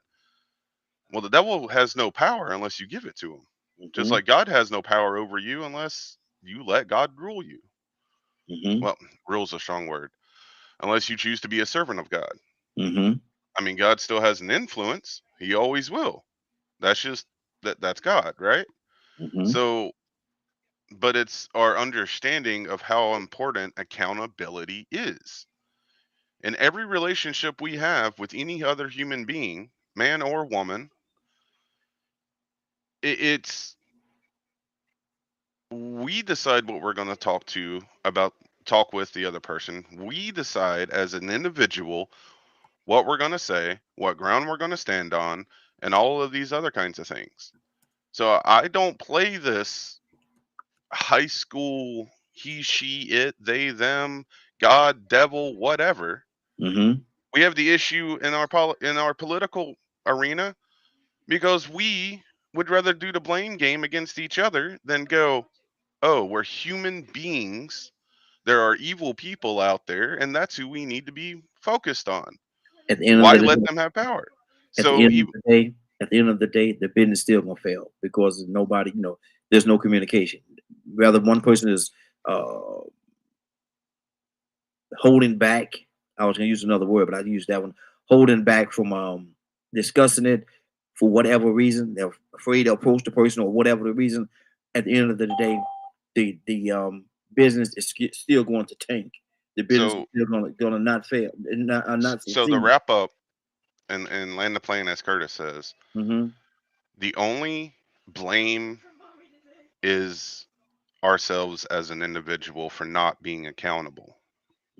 If I was in that situation, I would blame myself. I would take the blame because if I knew something was going on, something was not right with that particular business, and if I didn't come to you, Badger, say, Badger, look here, man, this is an issue, man. We need to address that. It's going to take us down a bad road if we don't. If I don't do that, and then the results happen the way the results happen, I gotta take So accountability for that. I will have to take accountability. I I, would.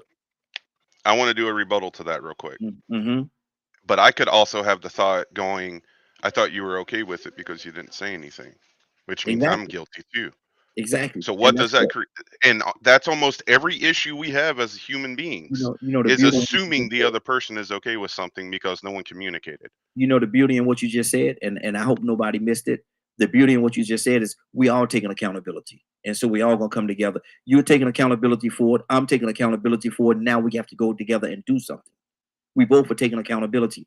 I said I'm taking accountability because of the fact that I didn't come to you and address it when I knew it and when I saw it. You say you're taking accountability for the reason that you're taking accountability for it. So we're both taking accountability. We're both holding ourselves accountable for that particular issue, and I guarantee you that issue will be handled. Okay, keep this thing going, brother Pete. Good morning, sir. How you doing this morning? Good morning, DKM radio panel, social media, listening audience. How y'all doing this morning? Hey, doing good, brother. Asking a question, man. Do we as men, and we're not personalize this thing as a whole, do we as men appreciate and acknowledge the strength of women and all that they bring to the table? Do we as men, you saying make it personal? What'd you say? Now, say we're not gonna make it personal. We're gonna as a whole, Okay. as a whole, General. do we acknowledge the strength of women and all they bring to the table?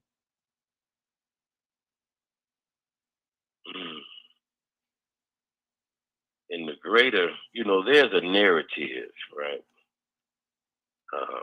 That's out that is very divisive. Mm-hmm. It puts forth a seemingly a narrative that comes across as being divisive. Mm-hmm. The separatists. I think the value of a woman is obvious, and it's a front, right? It's apparent on its own. Mm-hmm. I think when we get into these conversations, we superficially may,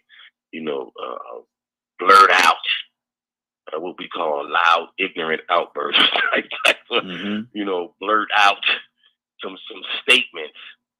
But if you're born from a woman, I don't see how you don't understand the value of a woman. Mm-hmm. I mean, just in your natural essence, I don't see. But there's a narrative. There's a murmurs, right, that are kind of loud, that tends to be divisive between the genders. It's something that's trying, and the groups, I want to say the young people, but it ain't just young people, because it's folks in their 60s that's having a conversation about the separation between men and women in our society, in the world, but definitely in our society as well. So I think there's a narrative. There's some murmurs that don't necessarily seem to value women, but as a whole, when you depending on your level of maturity, your Mhm. level of experience, you do value women. Mhm. Again, there's a narrative though. See, the louder voice, men get paid more. We in situations in commerce, in companies, corporations, right? Mhm. And women work there. They tend to make less, but they work right next to each other. There's something been going on for years. And it kind of leads to that conversation. The divorce rate kind of leads to that conversation. Women having an independent mind kind of leads to that conversation. Being the head of their own household kind of leads to. You see, it's a narrative. You know, you emphasize the physical, overemphasize the physical, Mhm. right? And not put the emphasis on the mental and the spiritual and the emotional. Mhm. What's really there? You know, when we see each other, we're looking at our skin, which is the clothes of our spirit. But do we understand what's behind the skin and the clothes that's really there in the essence? I think we do. Mhm. But again, there's a loud narrative that tends to be overwhelming and will make you think that we don't, Mhm. or Mhm. that they're not greatly valued, but they are. They are. They Mhm. are. They are. Yes, they are. So I hope I answered that right. I hope it makes sense, because as you age, as you season, as you mature, you should see things different in your personal development. And I think this society is going through some stages of development right now. Mhm. Our nation has been called to come to task with a lot of things over the last 7, 10 years. And there's some growth that's taking place here in this whole society that we call our country. Mhm. So the narrative and the value of a woman is not just her physical, but it's actually the essence of woman. Mhm. And we see the essence, and we're valuing the essence of woman. The Mhm. traits, the nurturing, the love, the caring, the insight, the wisdom, the support, the value of a woman. Yeah. Let me ask you this question, Brother Pete. Would a man be a man without the influence of a woman? Brother James, that had the same last name, said, it's a man's world, Mm-hmm. but it wouldn't be nothing without a woman or a little girl. Mm-hmm. There's a balance in our existence. Mm-hmm. See, when you start getting into the makeup, the chromosome, right, and the makeup, right, Mm-hmm. we share an essence, right? The male and the female, we share an essence. Listen, how you gonna be complete if you don't have the other greater half of yourself? Mm-hmm. Mm-hmm. That's good. How you That's gonna good. be complete? That's good. How That's you good. gonna be a man without a woman? How Mhm. you even define yourself as man without the woman? Mm-hmm. Hmm? Good deal. Good deal. Let me keep this thing going. Let me go to Cassandra. Cassandra, what do you say to that? A good man. They say behind every good man is a real strong woman. You was a teacher, an educator for a long time, and a lot of times the kids, they grow up and they become blossoming all kind of different things, great things, but they really don't acknowledge the teachers that got them there. Even the pay for educators is not what it should be. So I'm asking the question in that way just to get back right here. Is every man owed a woman something for getting them there? No, I don't think you owe it.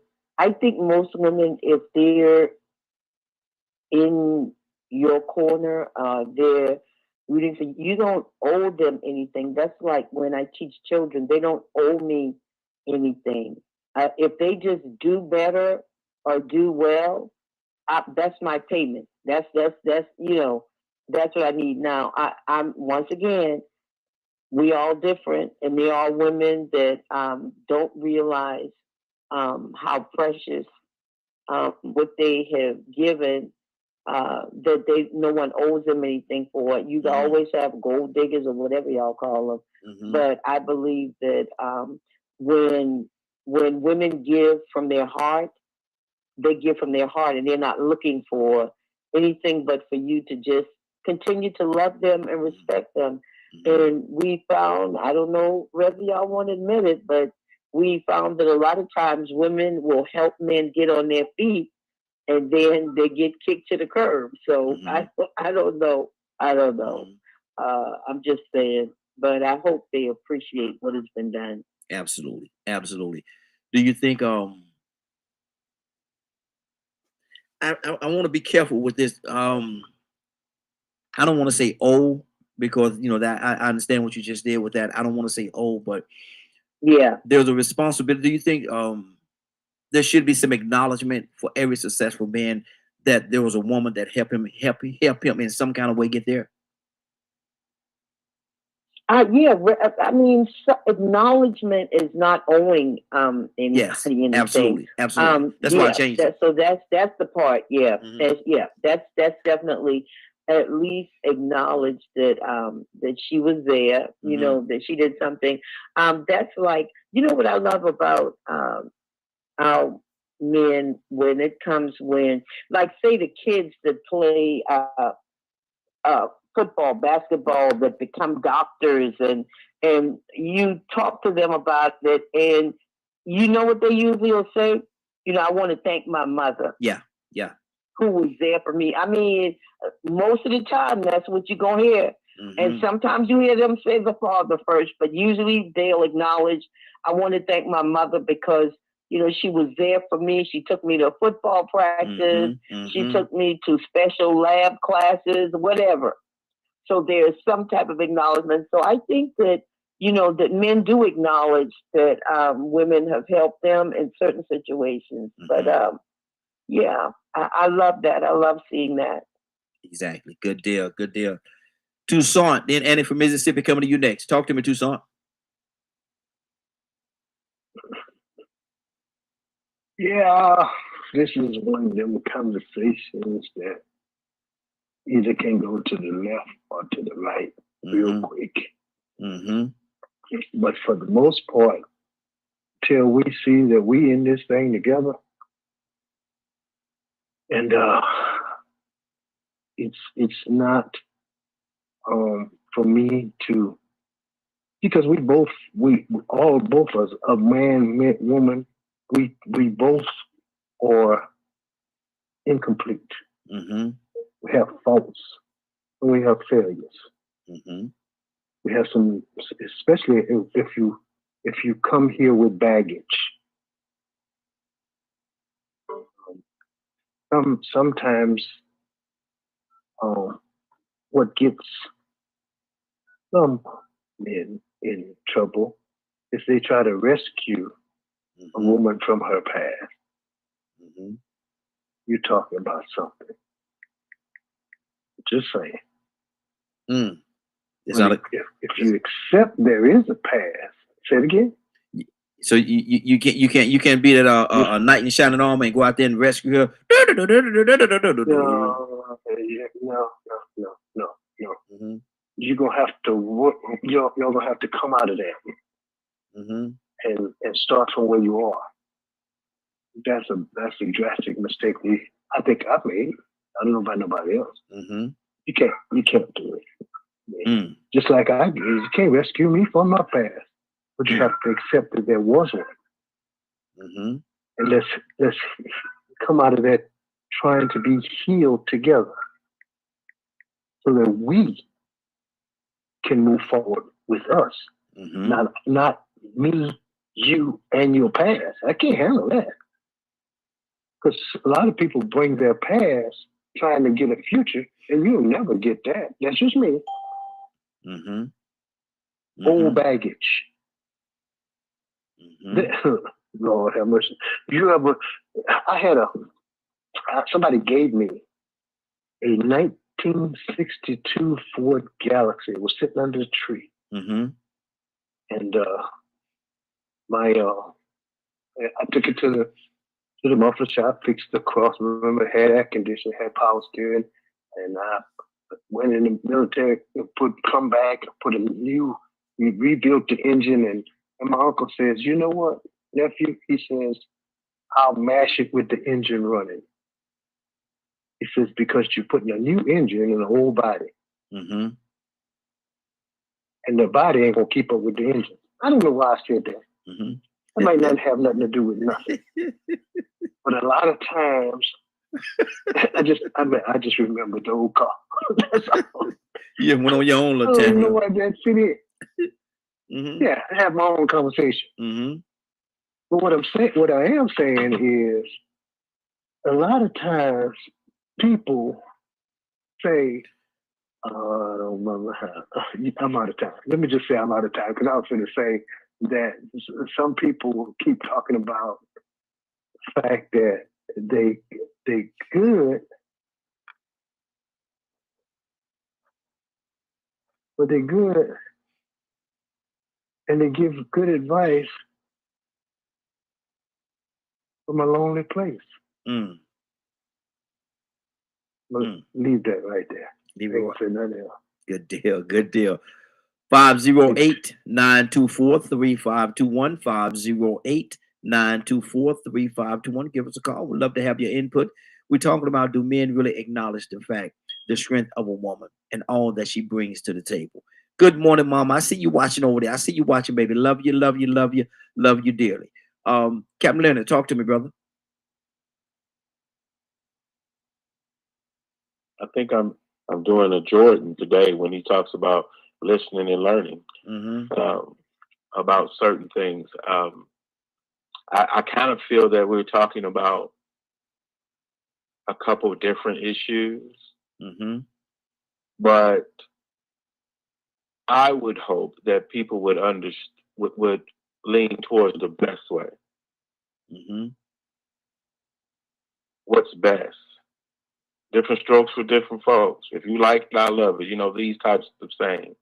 I'm married to one woman.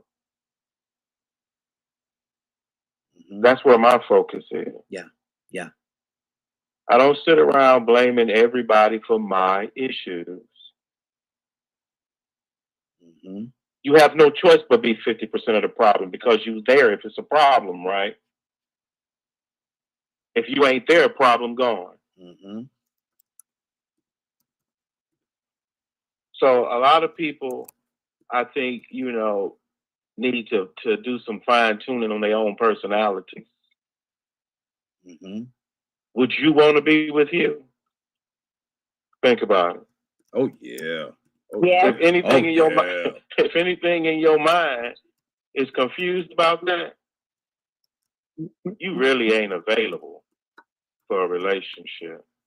I had to talk to my son the other day who had some little emotional issue. And I said, I can guarantee you whatever you mad about right now ain't worth it. I guarantee you. You should not be the type of person that lives by other people's wishes and dreams. I asked the question, what do women do when they ain't in a relationship? I'm hoping you behave just as like a responsible adult looking out for your own best interest. So that's what I'm doing. So this notion that you're somehow missing out or suffering I don't live through other people's eyes that way. I don't know what you're talking about because I don't treat people like crap. I don't treat people no any kind of way. This notion that women, you know, a man sees a woman as thinks about sex, that's what he's supposed to do. That's normal and natural to do. There's nothing wrong with that. If you gonna believe the story at all, he created woman to be man's mate. Well, you limit now all this other stuff y'all don't done in that relationship. That's y'all's fault. You all these other things y'all doing. That's y'all's fault. That sound like you I don't know super how limited. Putting a super limit on women, boy. You putting a super limit on women. Where is the limit? Where is the limit? Because if you being all that you can be, and I'm being all that I can be, and I meet you, bam, a whole new world ought to be created. So you saying that the woman just was created to be the mate and the mate with the man? Yeah. Wow. Yeah. Wow. I don't agree with that. Yeah. No. That's Yeah. your opinion, and it's not the opinion or Read the it. but no, I ain't gotta read it, brother. I ain't gotta read it. No, I'm not gonna agree with that at all. I know I do not because you agree. prefer what you want to believe, Okay. Oh, and I just believe like what I everybody believe. else. And just as you, brother, you believe what you believe, and that's why you voice it in the way that you voice it, because you believe that. And I respect the fact that you believe that. But I would never buy into the fact that minimizing a woman to just to be a mate of a man. I would never, no, never would I. Never would I. Never. Ain't no Okay. way. No, Okay. I just don't. That's your opinion, and I respect you, and you have the right to have your opinion. That's what we do here. We don't have to agree. Okay, that's the only thing. That's the only thing certain. Wow. Wow. Cassandra, y'all as women, y'all ain't nothing.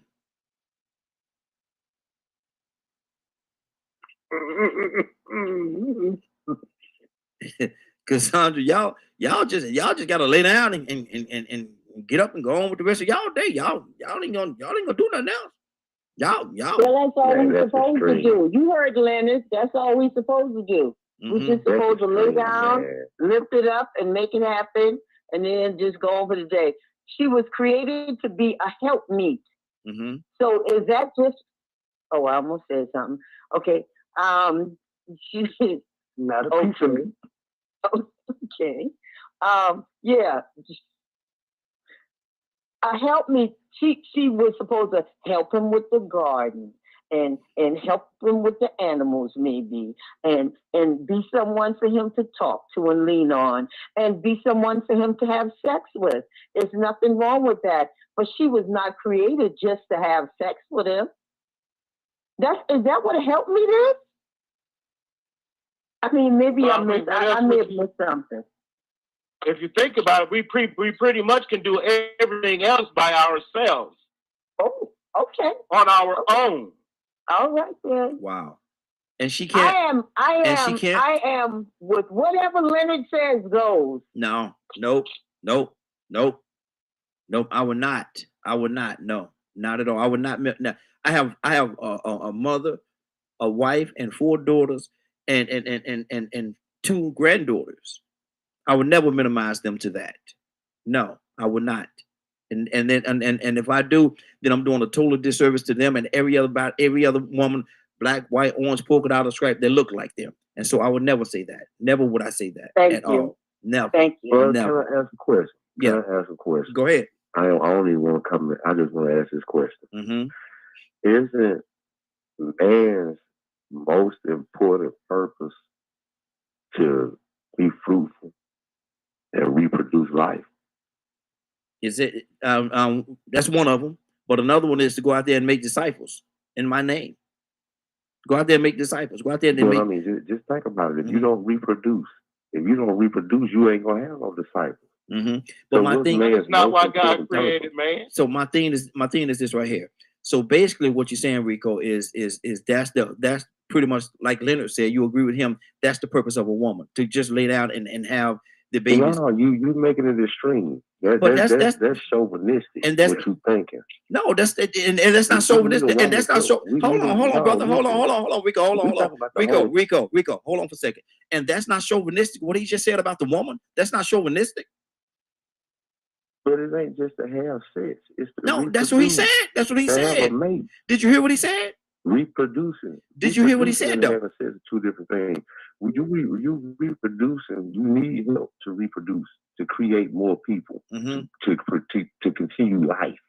Mm-hmm. You need help. Yeah, but my thing is, he said that's the only purpose. He said, no, but Rico, you missed what he said, man. He said that's the only purpose that they have, because he could do everything else on his own. So that's the only purpose. And if you said it's not chauvinistic, I did not say that way. Yeah, you did. You said you did. You said we could do everything else on our own. Not. You said we could do everything else on our own. What? Yes, because that's true. That's what you said. And other stuff you made up. Okay, but did you not say? Scratch all the. Did you not say that you could do everything else on your own?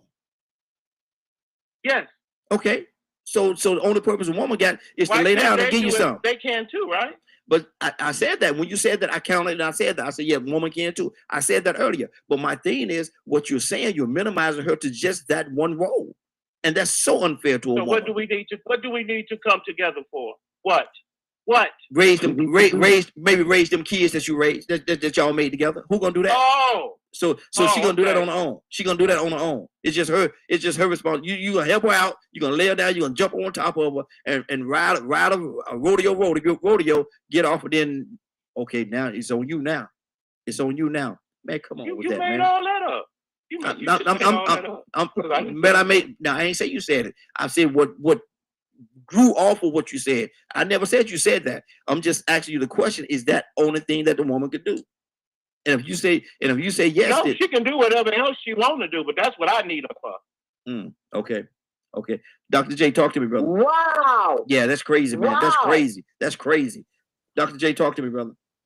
Why you won't call me after that? Come on. Again, man. No, man. No. 100, Dr. J. 100, brother. 100. I'm being 100, bro. Come on. Again, I had to grow up. I had to grow up. You know why I'm single? Because that's a choice. Because I had to learn me. I've been married twice, right? I don't have baggage. I'm not single because I got baggage. I mean, everybody got something going on in their life, but I don't call it baggage, right? I took some time to put me first, to work on me. Because you know what? I want to match up with one of these sisters with some value. I understand the sister, and I beg to differ. I believe every sister has value, but not every sister want to accept or walk in her value. I'm a brother. I never did. I never will downplay women because I had a mother that I was very fond of, had a great relationship with. I got 3 sisters that I'm very fond of. I got 2 daughters. I got some female friends that I'm very fond of that are ladies. I understand the value of a woman. And how did I find that out? By understanding my value. And you know, there's nothing greater for me in this life than to be able to choose what I want to choose. I went through a point in my life where everybody chose for me. If I wanted a car, I had to take the polka dot car that they had on the lot. I had no choices. Now I got anything I want to do by choice. I could choose to, I could choose not to. I think, I don't think it's fair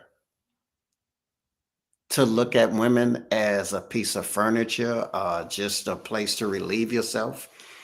Especially, and I say this all the time, when I hear brothers say, man, there ain't no good women out here. Okay. Tune in the Morning Glow. I recommend them to other lines and stuff like that. They got women over there that are single. Most brothers think that that's all the sisters are there for, right? You ask the woman, the lady, you said, do they owe us something? They don't owe us nothing.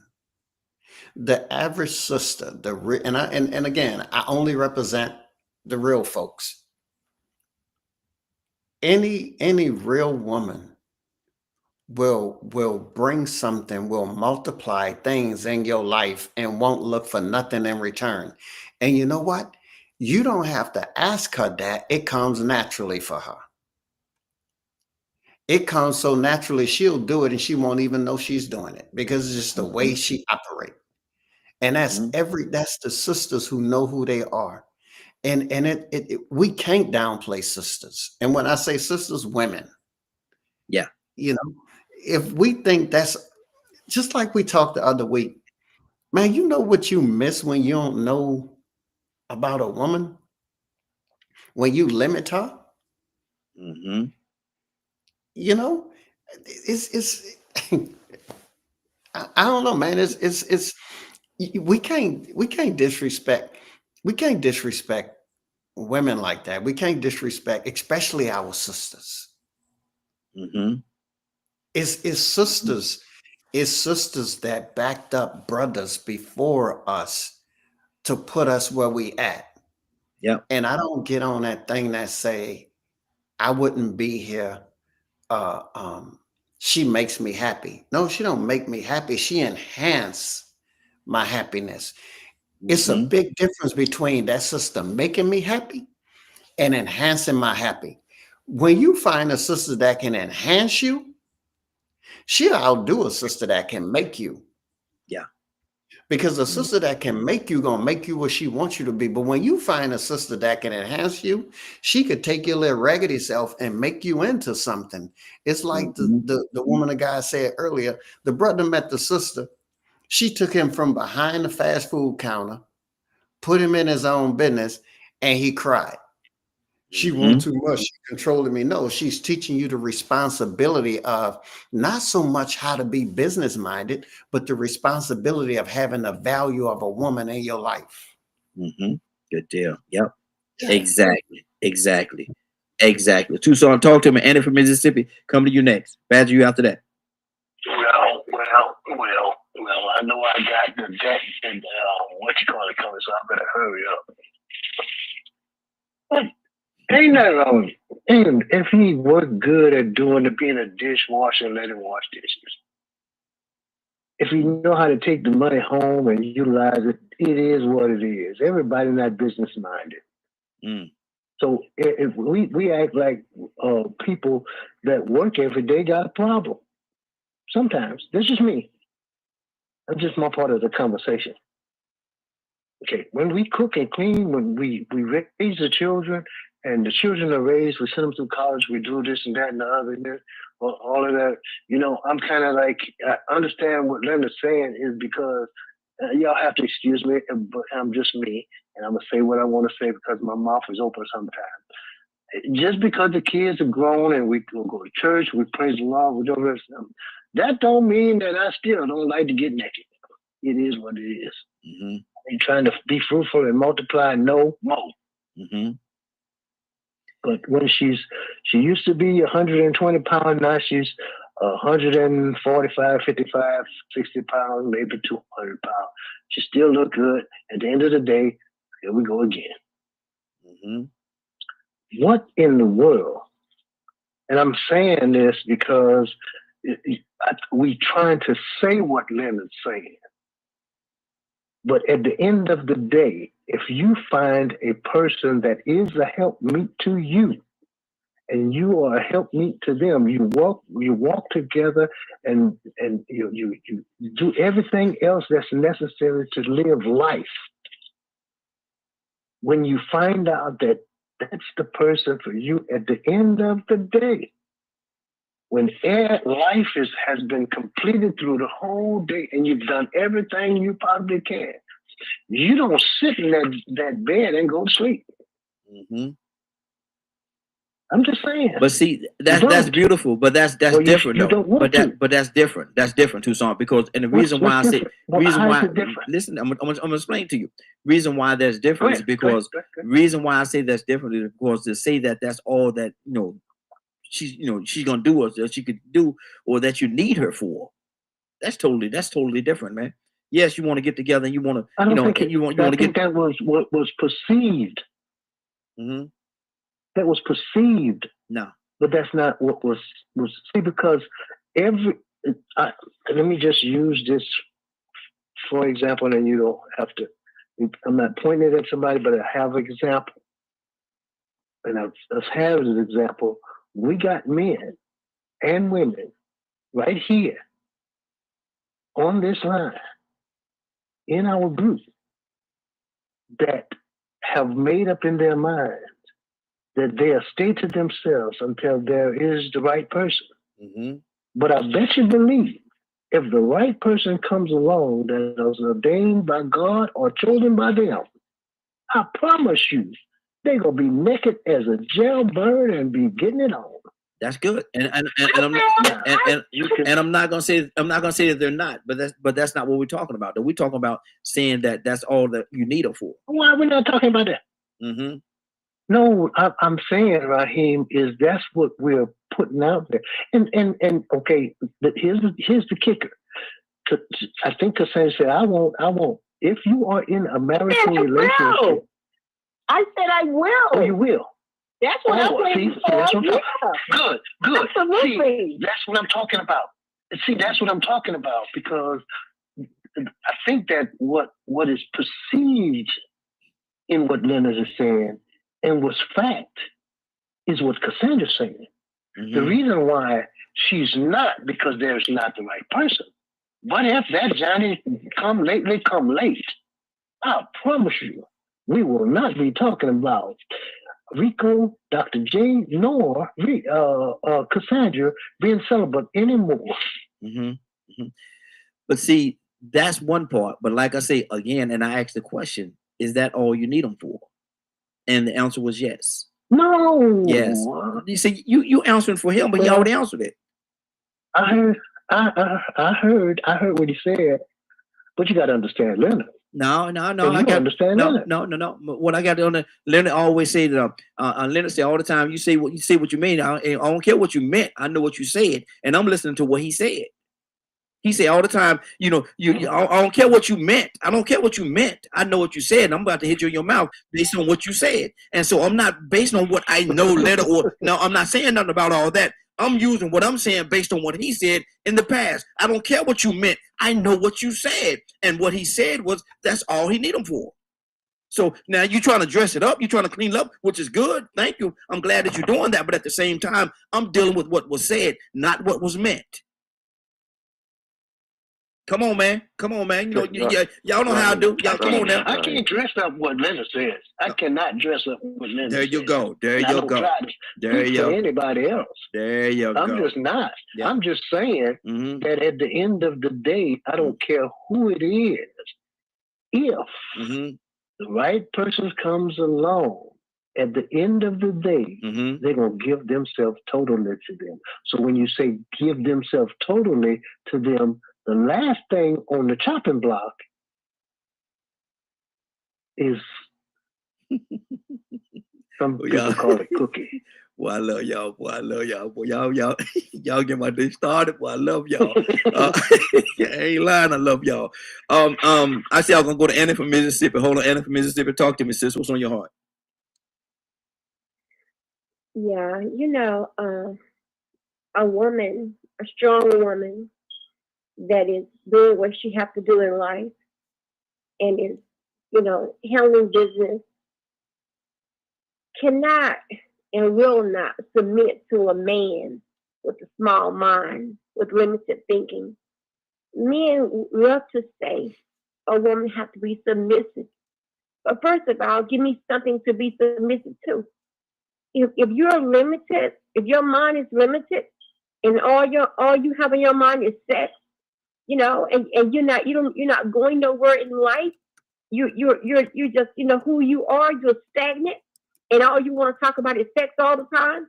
That woman cannot submit to you because first of all, you're unequally yoked, mentally, financially, probably spiritually as well. So if you want someone to submit, give me something to submit to. A woman that's handling her business, she's on a whole different page. So, I understand sex and all that is a part of it, but it's not the main part. So, hey, that's all I got to say right here. Good deal. Brother Pete, talk to me. Badger, coming to you next. Brother Pete.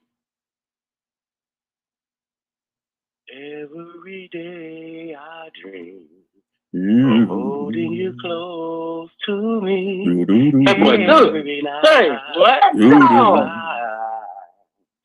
That touching your lips with mine. No. Oh, babe. Is that what we talking about, Leonard? Brother Leonard Swan, is that what we talking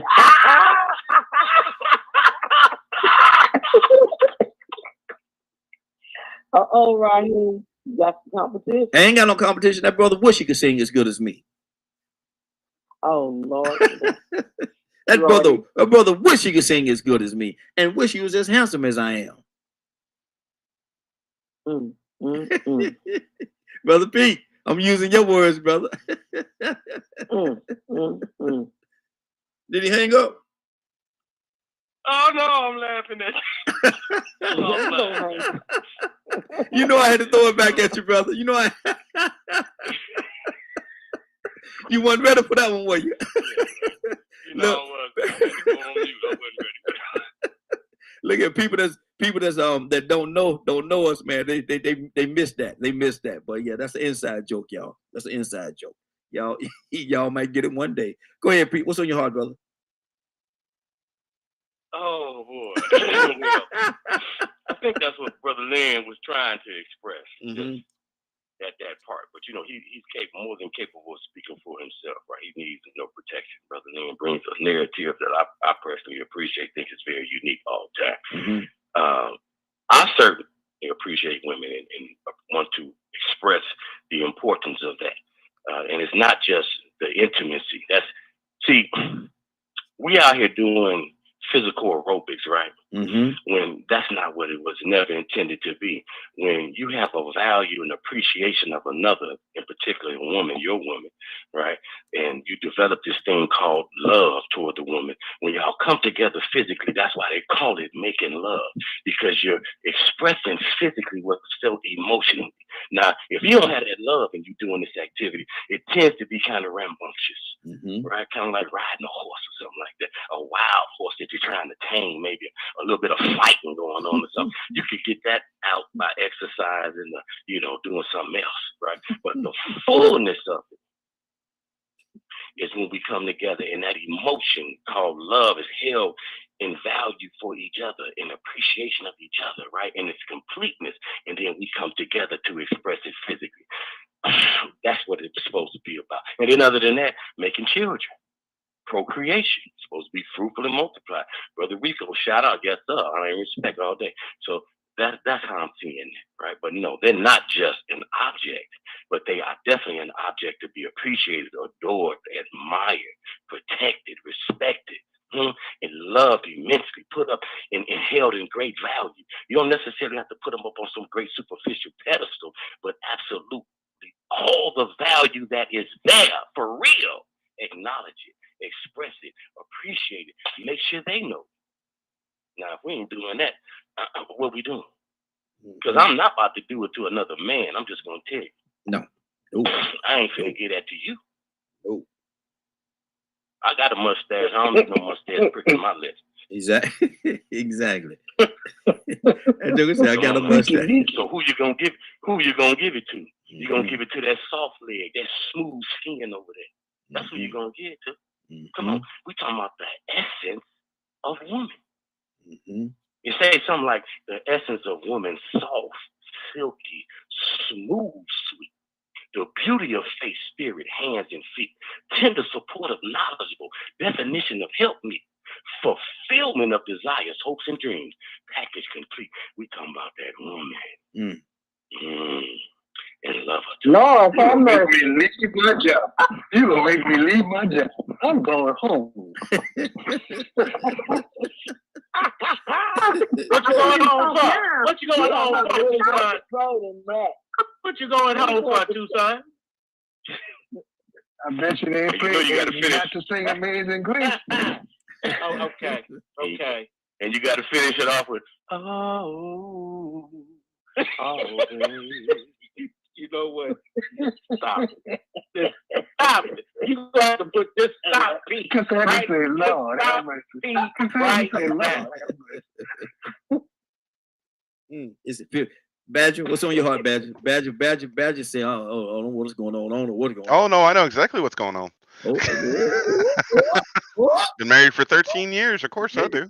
There you go. Even Badger know what's going on. He said even Badger know what's going on. Go ahead, Badger. So Leonard, what was your definition of mate? So I can go forward. What was your definition of mate? Leonard? Oh, mate matches me. Mate matches you. Okay. I was pretty sure that's how I understood it when you said it. So man, I was laughing so hard because watching people react. We talked. We mentioned communication earlier, and then I watched how easily words were thrown out of reaction and not communication. It happened so easily. Why? Why was it reacted to in the way that it was? Didn't even ask what his definition of mate was or anything like that. So based on how a person worded something, there was such an emotional reaction. Badger. You came to me, and I'm speaking what's on my heart. Okay. Well, maybe So Badger. This is not a defend Leonard broadcast we're doing. no, it's not about defending Leonard. It's using the opportunity to literally. Well, that's not where I want to go with this conversation right now, Badger. Yeah. So talking about man and woman, right? Mm-hmm. So due to the reaction, it showed where a lot of the societal mindset can go Mm-hmm. in a moment. So when Go ahead, brother. I don't want to cut you off. Go ahead.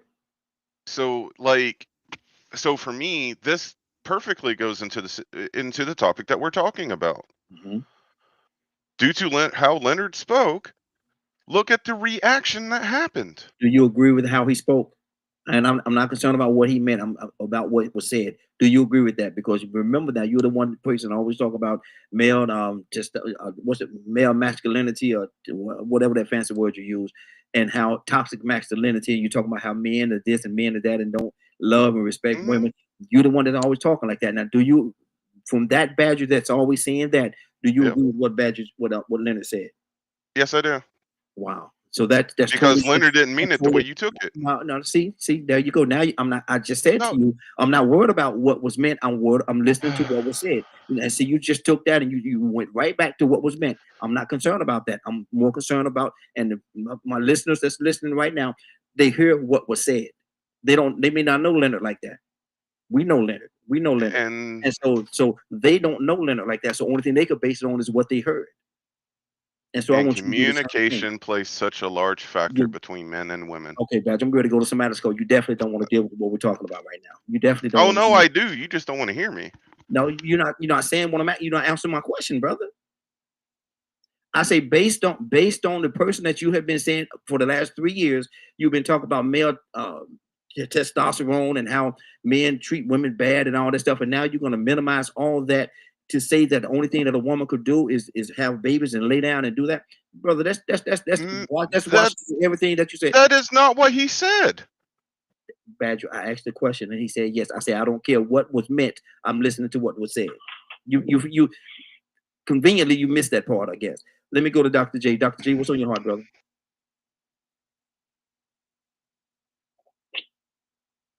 I the Songs of Solomon. If you ever get into the Songs of Solomon and you listen to how Solomon describes the woman and his relationship with the woman and stuff like that, and so I've learned if that woman was put here to be a helpmate, the first thing I need to know is what is a helpmate? How do I communicate with this helpmate? What I need to learn about the helpmate. But you could teach me about a helpmate, but if I don't know me, it's a waste of time for me to even want a desire a helpmate. Again, I ain't dead and I ain't gay. Mm-hmm. It's called I done came to the place where I don't have time to waste. Right? Mm-hmm. I refuse to choose just anything or choose according to my flesh. Mm-hmm. Right? I need somebody that can think on a level. Can you cause me to think greater than I'm thinking? I like the way Anna is describing. it's I'm trying to be careful of what I said. I did a lot of traveling. So, you know, you learn some things.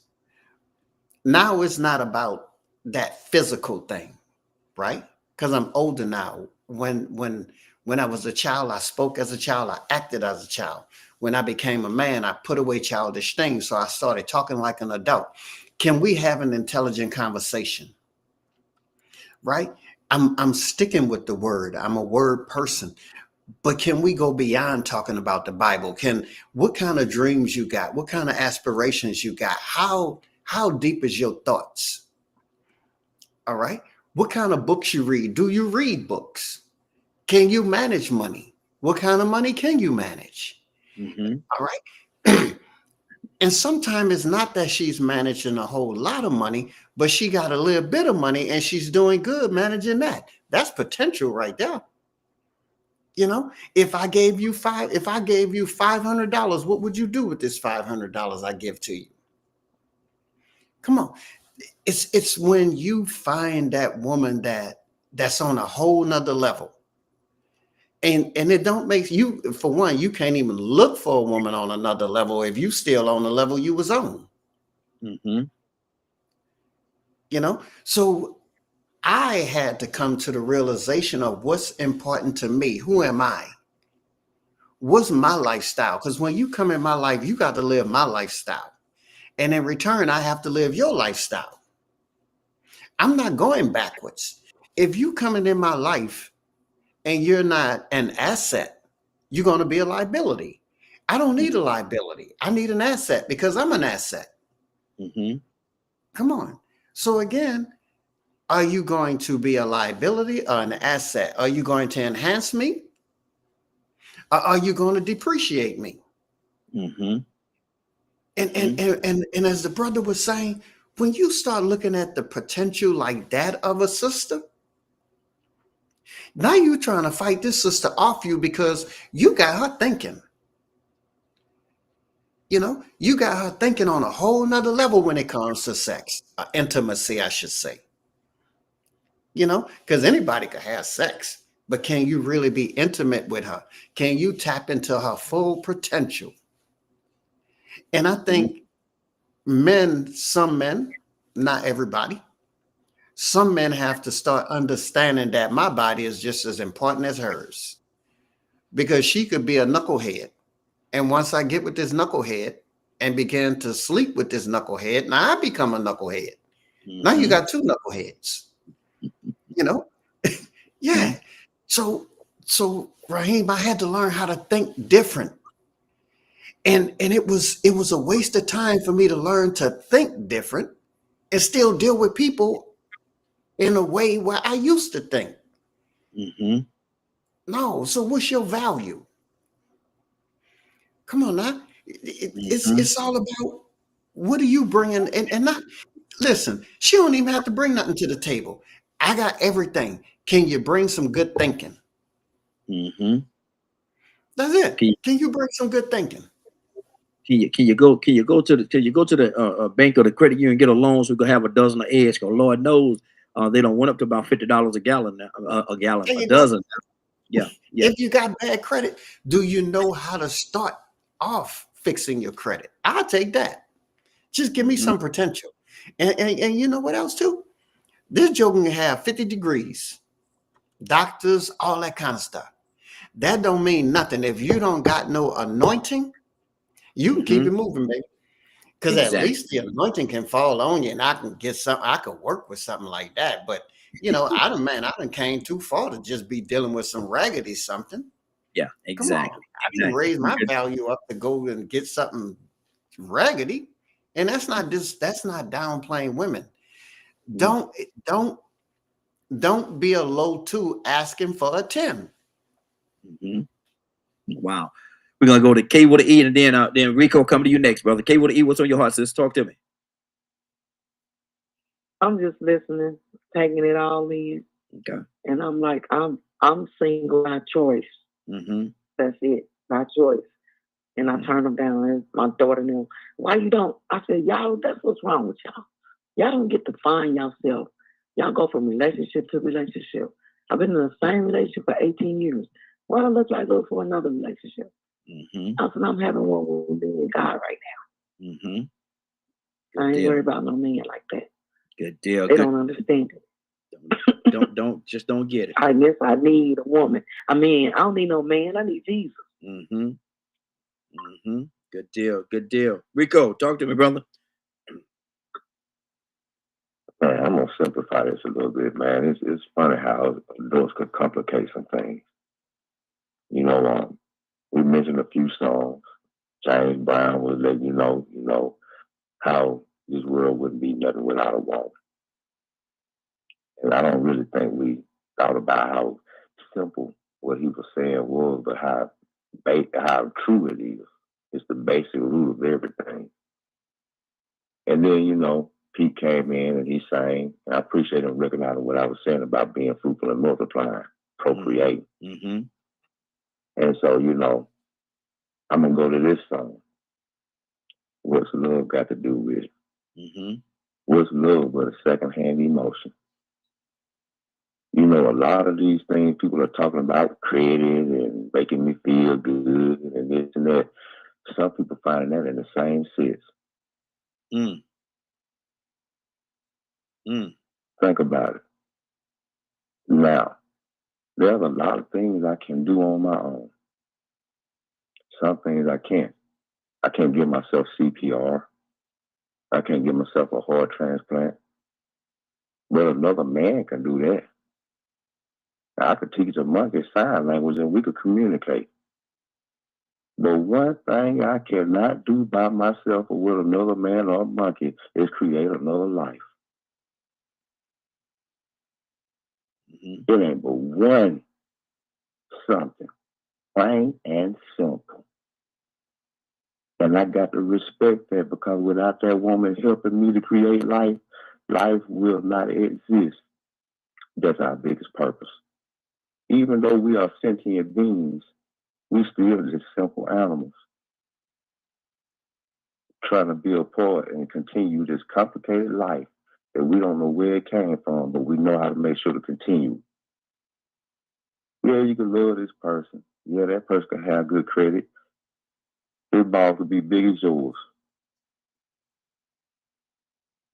You might need CPR. You might need somebody to talk to. Talk to a parent. But what you cannot do without a woman, and what a woman cannot do without a man, that's why a man won't be nothing without a woman, is create life and continue with God, the greatest gift that God gave us. We talking about created and all this other stuff that's people having sex with animals. That's just complete. You ain't got to have sex with another woman. You can love another man. But who you gonna create another life with? And that's the most important thing. So do we respect women? I respect women. I love women. I appreciate women. And that's what I need women for. But I want women for more things than that. Now, that's who I want to love. That's who I want to have sex with. That's my preference. So women are valuable, way more valuable than just to have sex with. But people can have sex with whatever they want to. They can have sex with dolls. It ain't about love. What love is but a secondhand emotion. Ain't that what Tina Turner said? The truth could be harsh sometimes. But I'm pretty sure Leonard wants a wife for more than just sex. I want a woman for more than just sex. That's why I'm celibate, because I sexualize women. At one point in time. But I understood that if I wanted to have life to continue my part in this process, it wasn't going to be with no woman, with no animal, with no dog, or not with a man, I meant. It wasn't going to be with a man. It wasn't going to be with an animal. It wasn't going to be with a dog. It had to be with a woman. And that's just natural. That's what I need a woman for. But that ain't the only thing I want a woman for. Okay. And see, that's good. That's good. And I definitely appreciate it. And looking at the clock, it's time for us to get out of here. But I got to go back to Leonard before we get out of here. Leonard, what's on your heart, brother? I gotta go back to Leonard. I mean, if it's A bit. it's only as complicated as you make it. Mm-hmm. And some of you have made it very complicated. Mm-hmm. Man, you got to understand what you said was kind of The further you get away from God's original plan, Mm-hmm. the less likely you're gonna have yourself together. Mm-hmm. Mm-hmm. So you can talk about it all day. You can come up with great little words for it all day. It is what it is. Mm-hmm. You can try to prove it wrong all your life if you want to. You can look right in the book. You Bible carrying, Bible toting, Bible teaching, preachers, teachers, pastors, prophets. This shouldn't be that complicated. Mm-hmm. The question wasn't about all these other things. Name one thing. Mm-hmm. One other thing that you can't do by yourself.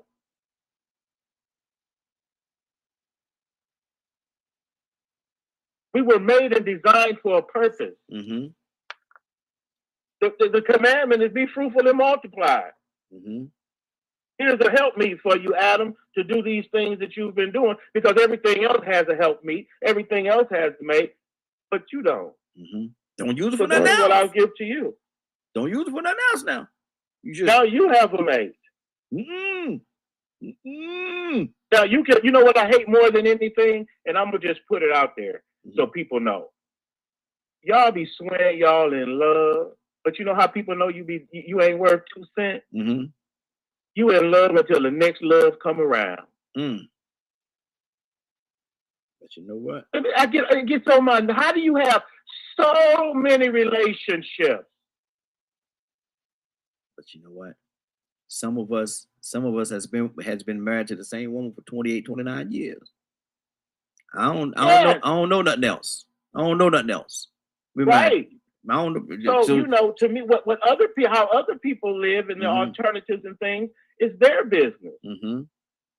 But when you can ask, some people say, "Well, I imagine one of my wife to come on the phone because he spoken to my wife on several occasions." Mm-hmm. Yeah, you're not ready.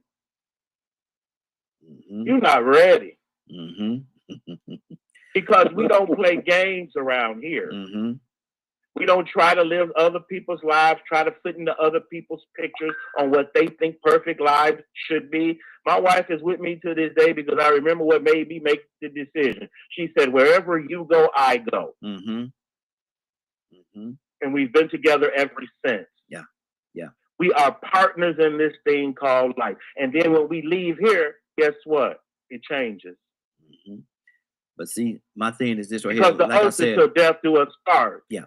And see that, and there you go. Now we're right not there. going into Listen to death me. together. Leonard, my thing is this right here, and you see a lot of people jumping all over the place with different people. Like I said, man, my wife and I, we were married was right at 29. Could be 29 years, the latter part of this year.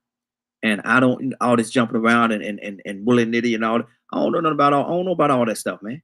I don't know about all this stuff. We've been together for 20. Like I say, you match or mate with somebody, Mm-hmm. and you be there. Yeah, yeah. Mm-hmm. My wife's going somewhere right now.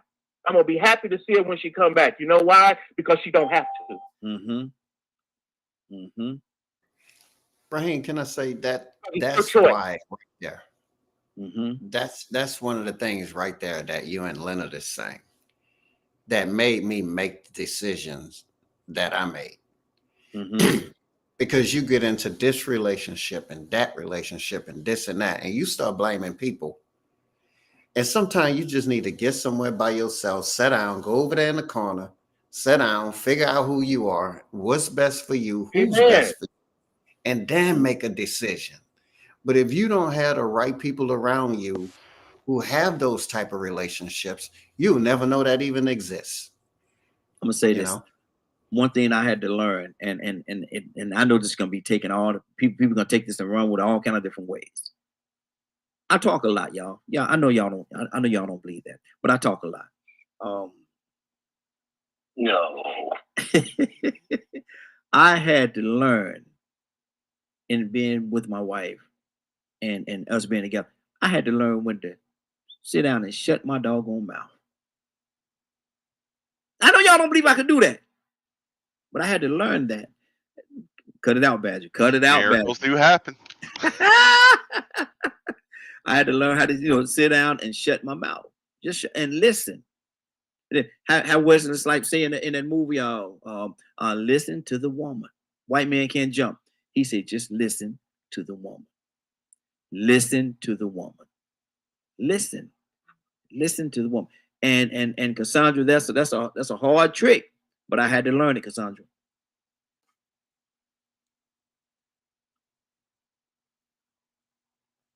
Cassandra Alexander Green, you there?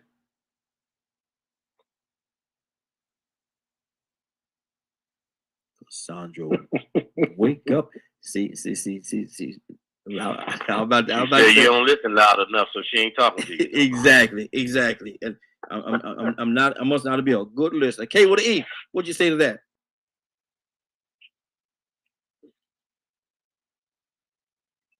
Let's get off mute. What's going on? I say I had to learn how to sit down. Dealing with my wife, I had to learn how to sit down and shut my mouth and just listen. Is that a good quality? Yes, it is. It's a good quality for every individual. Mm-hmm. To just sit down and listen sometimes. Mm-hmm. No matter how headstrong you are, just listen. Mm-hmm. Just listen. Cut it out, Badger. I had to learn to do that too. Mm-hmm. I ain't fooling with you. Listen, I'm looking at the clock, man. It's already what is it? 10:15. Yeah, it's time for us to get out of here for today.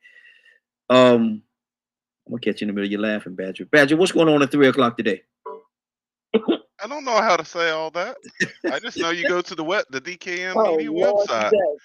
You don't know how to say. And it also comes back on Facebook and Twitch if you got links for that when it gets reposted. So you can go rewatch it anywhere that it's streaming at right now. There you go. Hey, Willie. Watch this. I'm gonna tell y'all something. Look here. I'm gonna tell you how we do this thing. Watch this. Captain Leonard. Leonard. Yes, sir. Help him out, Leonard. What's going on at 3 o'clock today, sir? If you did not get a chance to hear this show in its entirety, log on to www.dkmmediagroup.com at 3 o'clock Eastern today. Good deal. See, Badger, that's how you do. You gotta remember that, Badger. Leonard did a good job, didn't he? According to your standards, yeah. Oh, your standards. He didn't. Leonard, he said you didn't do good, brother. He said I didn't. That's not what I said either. Just expecting me to say that same thing. I'm just like, I watch on Twitch. What you talking about? It gets reposted on there. Hey, Badger. Leonard said he's gonna do better. He said based on that, he's going to do better. All right, y'all ready for the pledge? KD, you saying the pledge with us? Always. Toussaint?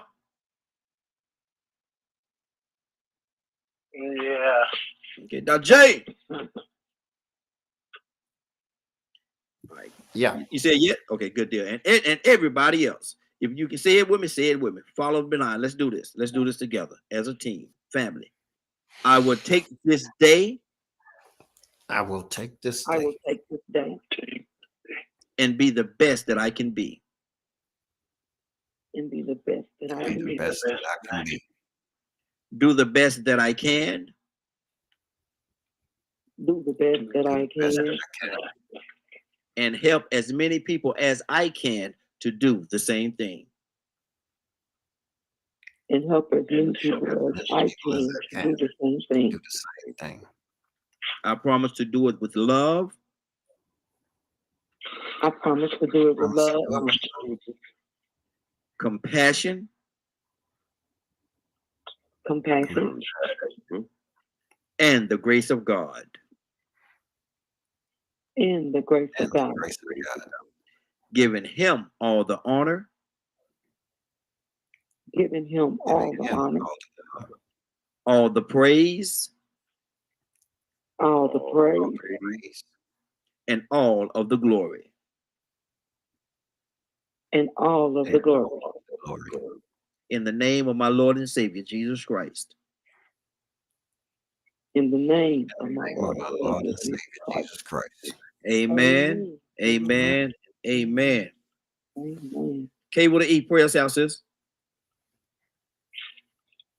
Father God, we come to you with bowed heads and humble hearts, Father God. Father God, we just thank you for another day, Father God, for another fresh Monday and another week, Father God, that we know you're going to carry us with, Father God.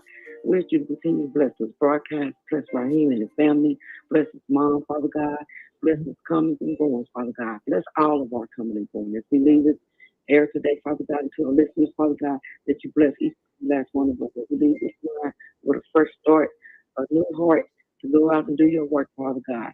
Praise you, Father God, and just let them see that your light shines through us, Father God. We ask you to look on all the sick and the shut-in, men, women, and children that's homeless and incarcerated, and looking on Sister Williams, Father God, because she's traveling, Father God, and you know what it is.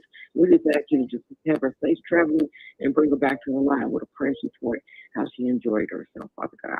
We love you. We give you praise. Continue looking on all of our women that's represented on the prayer line and looking on our men. And we pray for our nation, Father God, because we know that our nation is your nation. You created it, and we know that you're in control. We're just giving it all to you. We're lifting it up to heaven. All these prayers, the blessings come to you and store upon us. In your sweet Son, Jesus' name. Amen. Amen. Amen. Amen. Amen. Amen. We are about to get out of here for today. I want to thank everybody for joining us. And more than that, I want to thank you for allowing DK and Media Group and Associates and the Morning Glow for being a part of your day. It is now 10:21. You're about to exit the Morning Glow. But before you go, I want you to do me two favors, if you will. One, I want you to continue to pray for us because we are certainly praying for each and every one of you. Number two, why this is real simple. I want you to go out there, find somebody and give them a hug because you never know. It could be the only hug that they get, or it could very well be their last. Love you, and ain't nothing you can do about it. Have a great day and a better tomorrow. And we shine some of this light on you from the Morning Glow. Take it out there into this wicked and cruel world that we live in and let your light so shine. If you get an opportunity, give somebody some love. You just might find some love in return. Won't that be a beautiful thing? Have a great day. Take care of each other.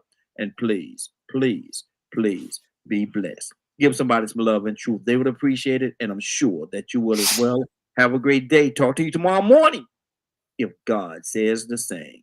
Love you, and please be blessed. Welcome to the stage where hearts unfold in the morning glow, stories untold. Let's paint with words, a masterpiece of art, where dialogues bloom, igniting in every heart. Let's tap into the ocean of thoughts, where waves of healing gently sold. Let's paint with words, a masterpiece of art, where dialogues bloom, igniting every heart. Let's dive into the ocean of thoughts, where waves of healing gently sought. Together we'll mend, stitch by stitch, in the morning glow. Let's make the switch.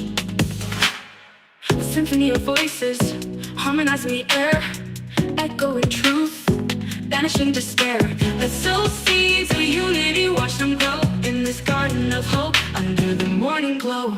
Let's bridge the gaps, erase the line, in the tapestry of hearts let love shine. With every word, a step we take towards a brighter dawn for all our sake. Welcome to the morning glow, where dreams take flight in this realm of possibilities. Let's unite, together we stand, hand in hand, healing the nation across the land.